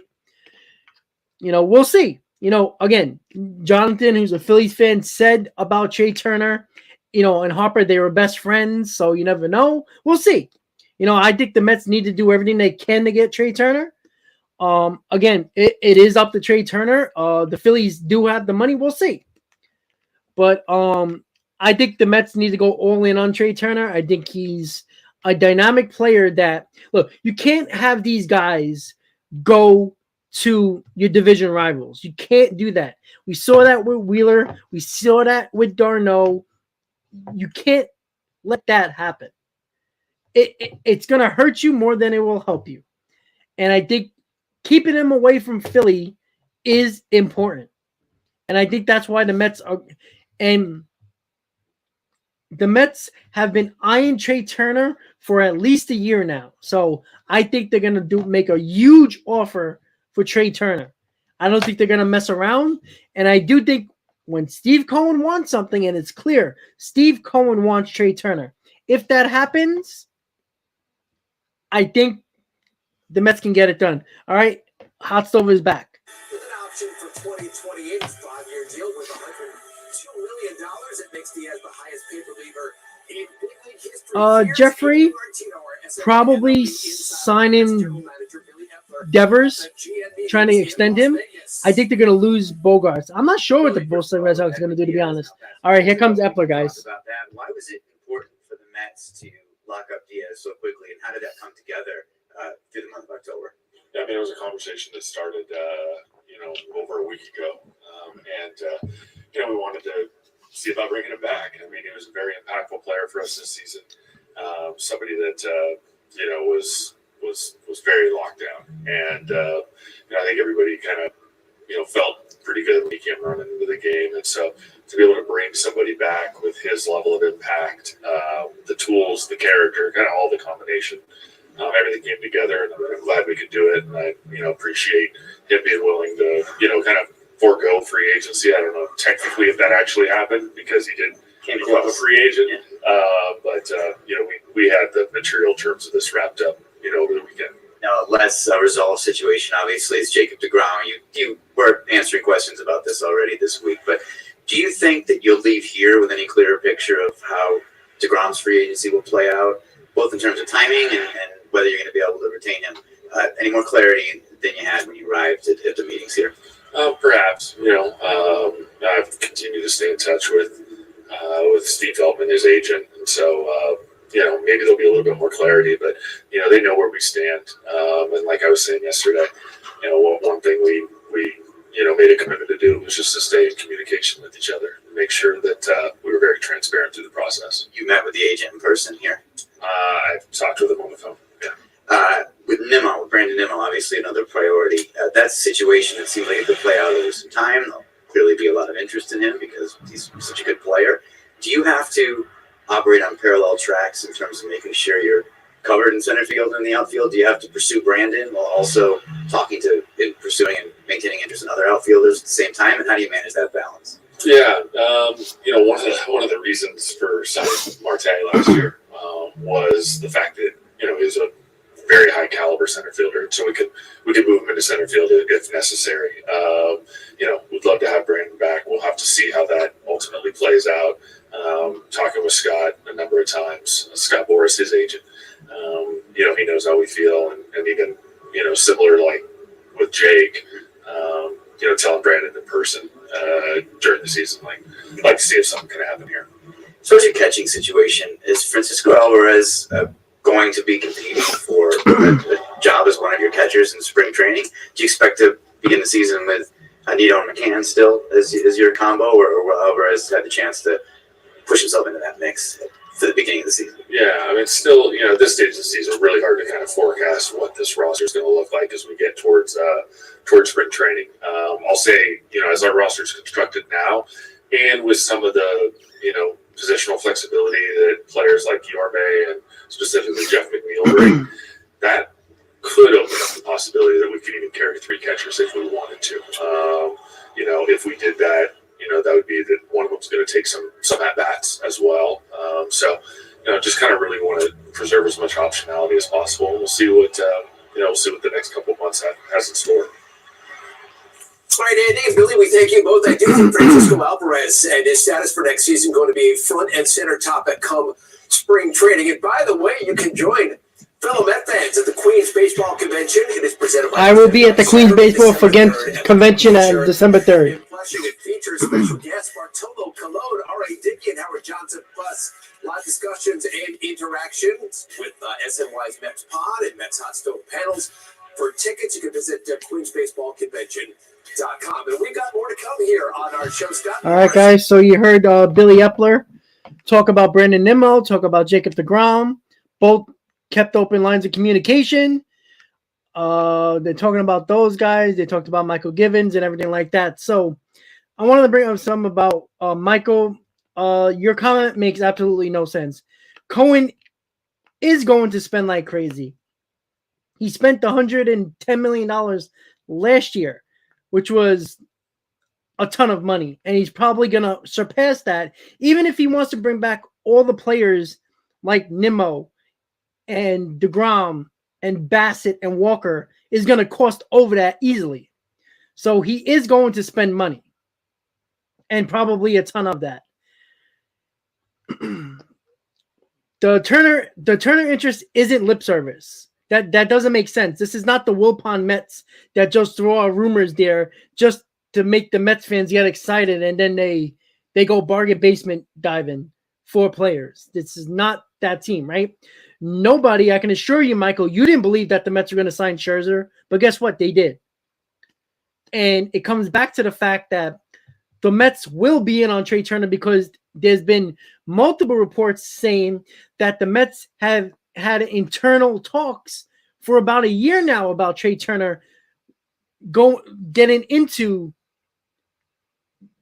leaning into the Trea Turner free agency. So there's been a lot of internal talks about Trea Turner.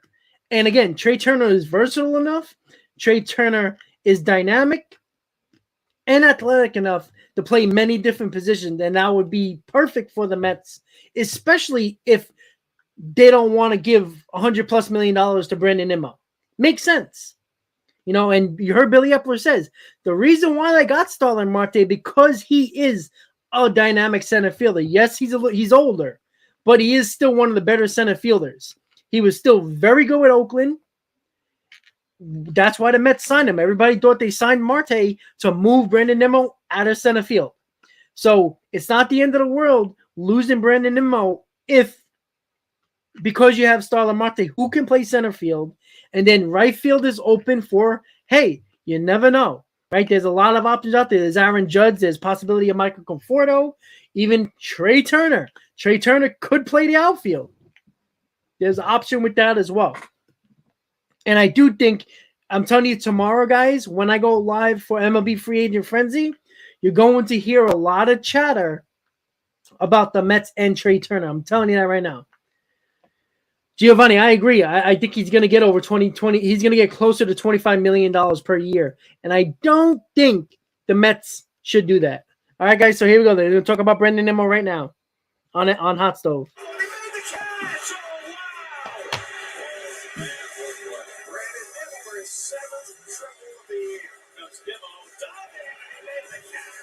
That must feel great for Brandon Nimmo right there. A leadoff home run for Nimmo, his 16th of the year into the warning flag. The catch of the year for Brandon Nimmo. Yes, I still love that call by Gary Cohen. Brandon Nimmo coming off the season. He played a career. Well, Michael, you don't know that. And 51 games. I know that seems likely, but you don't know that. Brandon is going to be a very hot commodity out there on the free agent market this offseason. As right now, we welcome the fellas back. That's Todd Zeal. That's Terry Blevins. And joining us from the GM meetings in Las Vegas, it is Andy Martino. Of course, Andy, what happens in Vegas usually stays in Vegas. But when it comes to the GM meetings, we need to know what's going on. And so when it comes to Brandon Nimmo and the Mets, how do you see this process playing out? I think it's going to take a while, Gary. Brandon Nimmo is not only a really good player, but he grades out well in ways that appeal to analytically inclined teams. And we're in an era now where a lot of teams and front offices are operating from the same basic set of information.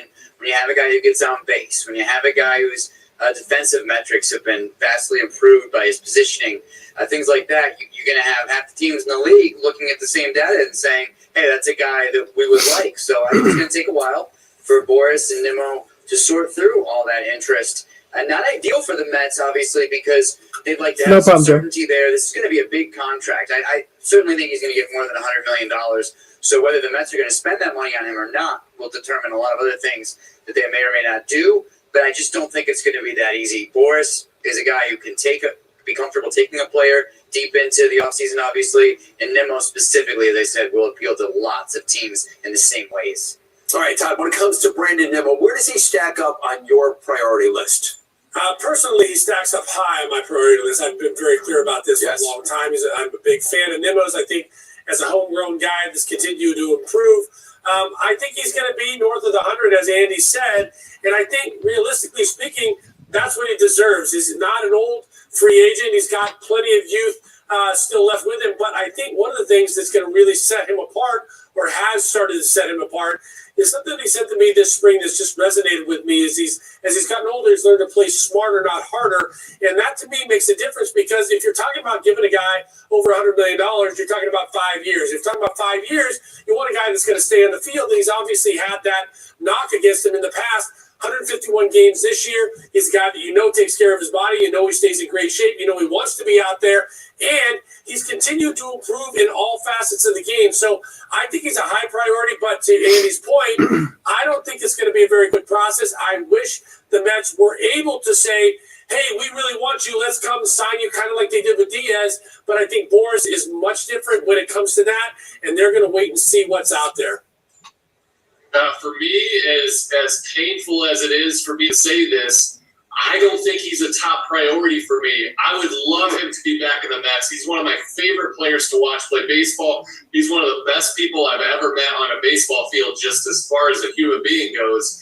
But I think the Mets need power, and the contract that he deservedly is going to get out there on the free market, I'm not sure the Mets are sure to spend it in that direction.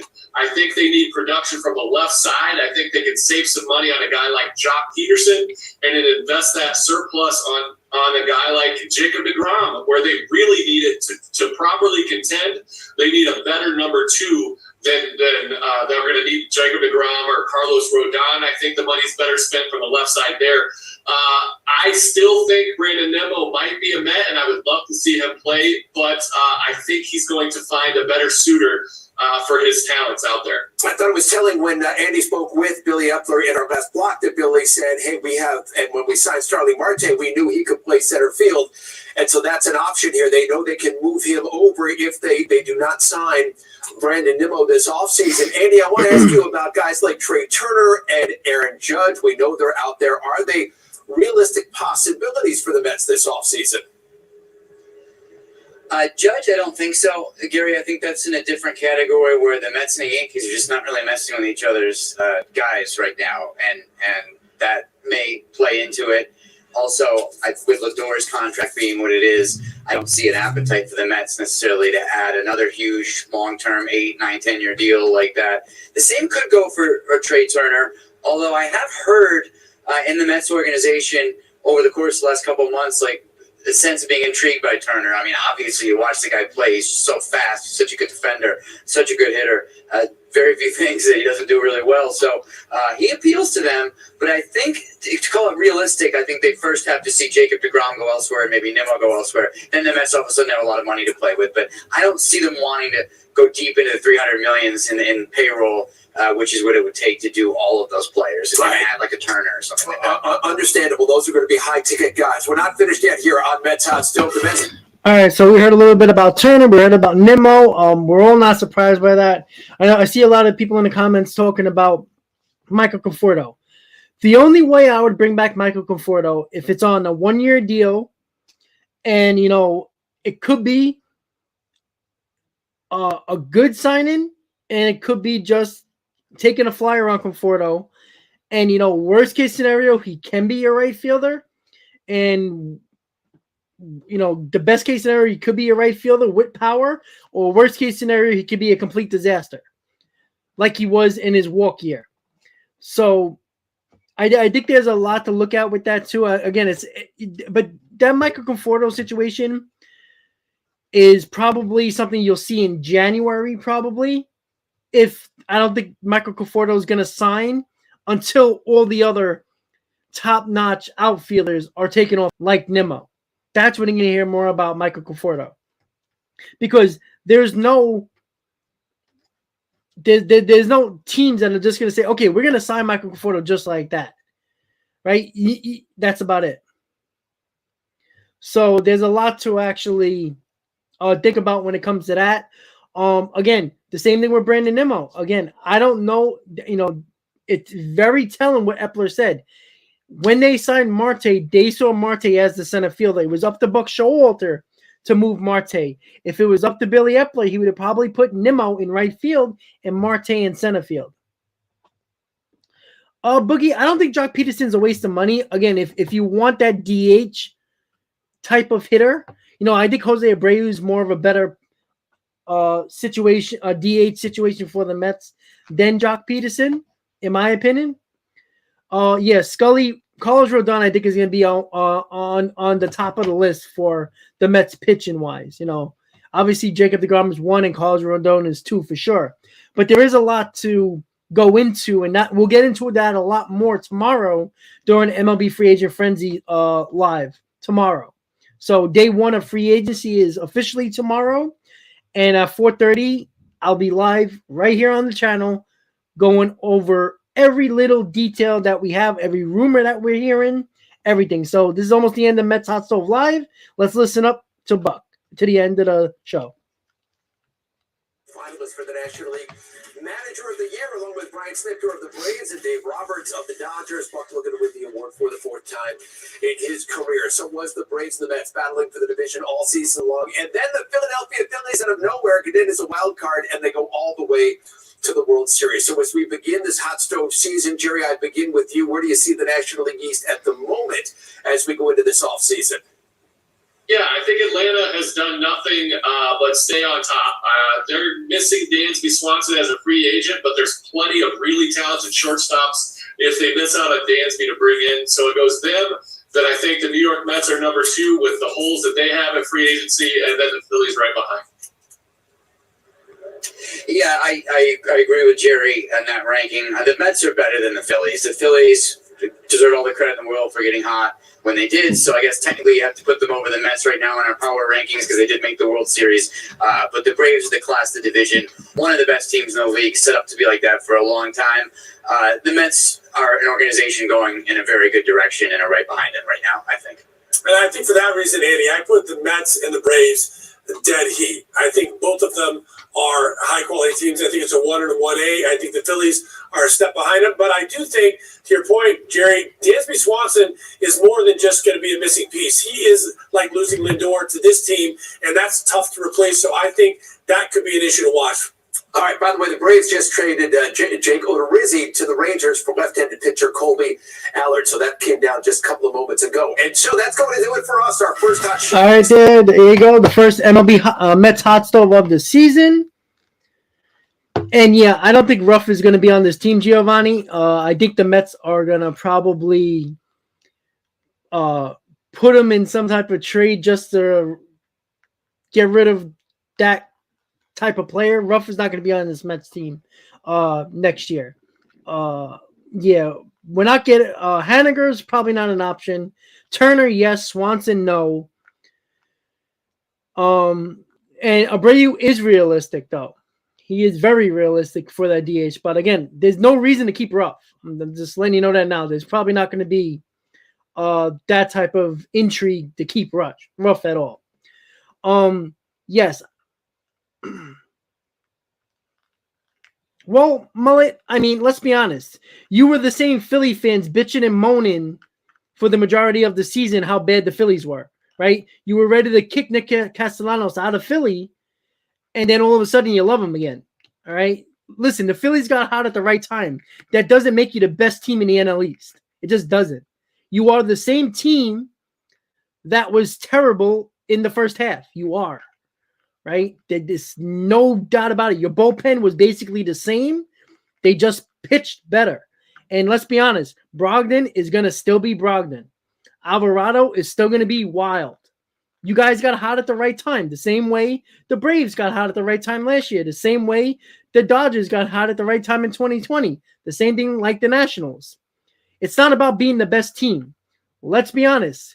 The Phillies are still an all-or-nothing strikeout team. Home runs or strikeouts, right? That's how they scored the majority of their runs in the postseason. Your starting pitching is still something to worry about. Other than Wheeler, Nola isn't that good. I don't want to keep on saying that. No, Mullet, exactly. You guys didn't like Castellanos. You were ready to get rid of. You wanted to get rid of him, and then all of a sudden in the playoffs, you went crazy for him because he played well. So you were the same Philly fans that couldn't wait to get rid of half the team, and they couldn't catch a ball. Their pitching isn't great, and I think you can admit that. Your bullpen was the same bullpen except for one player, in David Robinson. Other than that, it was basically the same guys you had the entire year. The Phillies got hot at the right time. That gets all the credit in the world. But don't get delusional that you're a great team, because you're not. The Mets aren't a great team. The Braves aren't a great team. But looking at it, the Phillies are still the best probably the third best team in the division.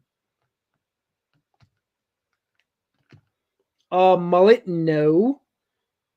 Right? There was a couple of big hits, a couple of big home runs from Castellanos in the playoffs. I don't know if you watched, maybe you didn't. You know, again, your name is Alvarado, right? You want to talk about Alvarado, right? He was one of your worst pitches during the season, and he pitched extremely well during the playoffs, except when Alvarez took him deep. This is not a look. You can give all the credit in the world to the Phillies for doing what they did, but they're not the first team in history, or at least over the last 5 years, that did what the Phillies did. The Braves did it last year. The Nationals did it in 2019. So, again, you can't just say, just because the Phillies made the World Series doesn't mean they're a great team, because they're not. There's a lot of flaws in that team, and the Astros showed all your flaws. That 51 strikeouts in the World Series was the most in World Series history. That's what the Phillies do. They strike out and hit a lot of home runs. And Nola came up small in the World Series. Wheeler was pretty damn good. But again, that has nothing to do with how good the Phillies were in the playoffs, because they got hot at the right time, and good for them. You know, I was on this stream in Game 6 saying, no matter if the Phillies win or lose the World Series, Philly fans should be extremely proud of what the Phillies did. And that's not saying that you can give credit to a team and still be realistic about that team, right? You were a third place team. You did have 87 wins, right? Those are facts. That's not a good team. That's an average team. You're 6 games over 500. That's an average team. In normal baseball terms, you would never make the playoffs if it wasn't for the extra wildcard team. But guess what? That's why baseball is like the NHL playoffs now. The Major League Baseball playoffs is a playoffs where you get in and anything can happen, right?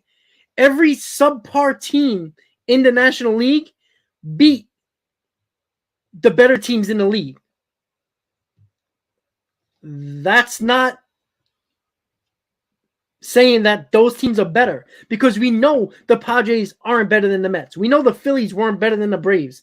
We know the Padres weren't better than the Dodgers. But guess what? They beat the better teams.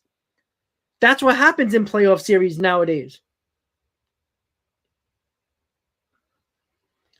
Steve, I haven't ever wavered from DeGrom's durability at all.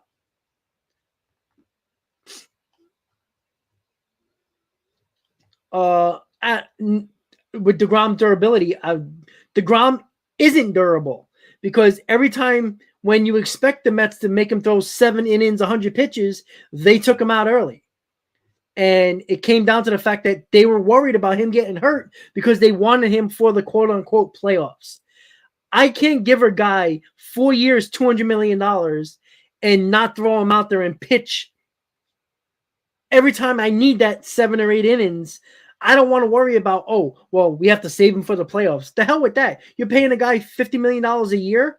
Throw him out there. You know, I'm not saying the first time he starts of the year, throw him 8 innings. That's unrealistic. But when you're in the dog days of summer, like when you're in the month of August, going into September in a battle for the NL East. You got to pitch him. Leave him out there. That's what I worry about with Jacob deGrom. So, once again, guys, we listened to Hot Stove. We heard all the stuff about deGrom. We heard about Nimmo. We heard about the possibility of Trea Turner. There's intrigue when it comes to Carlos Rodon.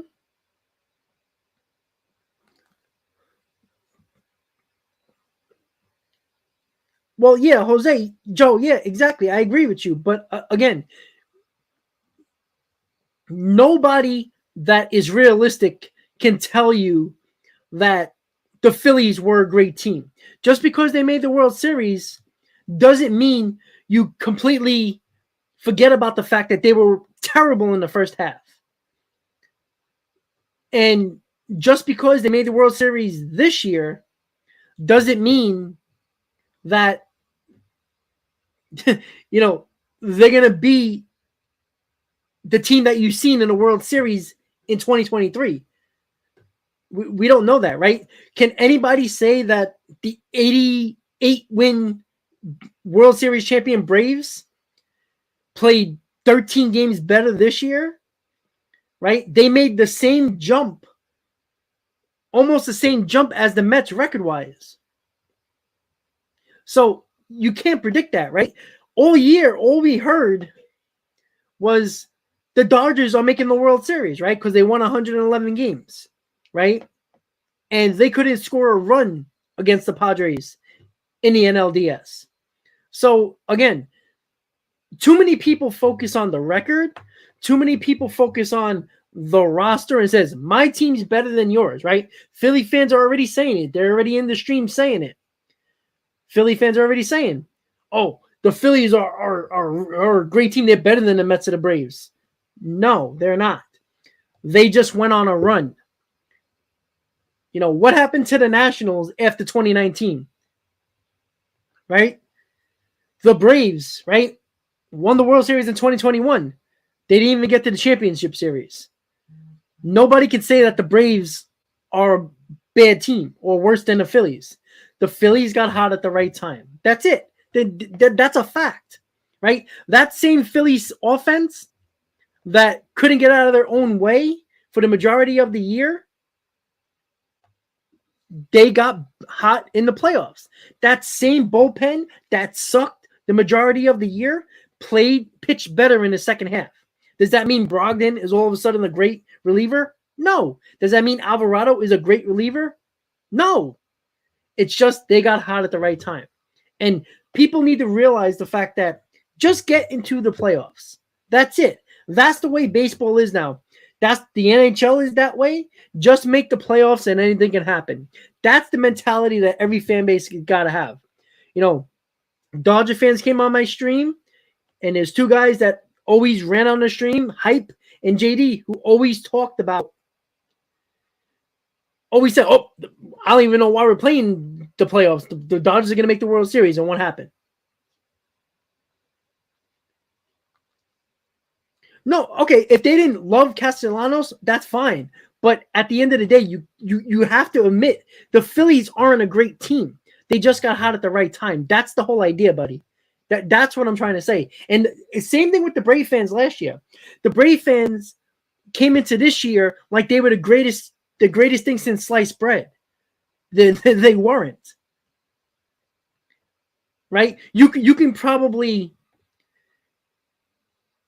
say as a fact that the Braves team of 2022 was a hell of a lot better than the team in 2021, but they won the World Series. So what does that tell you? They got hot at the right time. That's what you need to do. So once again, guys, thank you for tuning in to Mets Hot Stove Live. First time of the offseason. Tomorrow is MLB Free Agent Frenzy, day 1, 5 p.m. tomorrow. Free agency officially starts. Players and teams can talk to any player and any team. So that's going to be a lot of fun. I'll be popping on the live stream at 4:30, half hour before free agency, officially starts. So about 20 minutes after this stream, when this stream ends, about 10 minutes after this stream ends, I'll post the live stream for tomorrow, so make sure you check it out and hit on that like button early so we can get a lot of baseball fans in on this stream. So once again, guys, thank you for tuning in for the first Mets hot stove of the offseason. Everybody have a good night. As always, Met fans, let's go Mets. See you tomorrow, guys.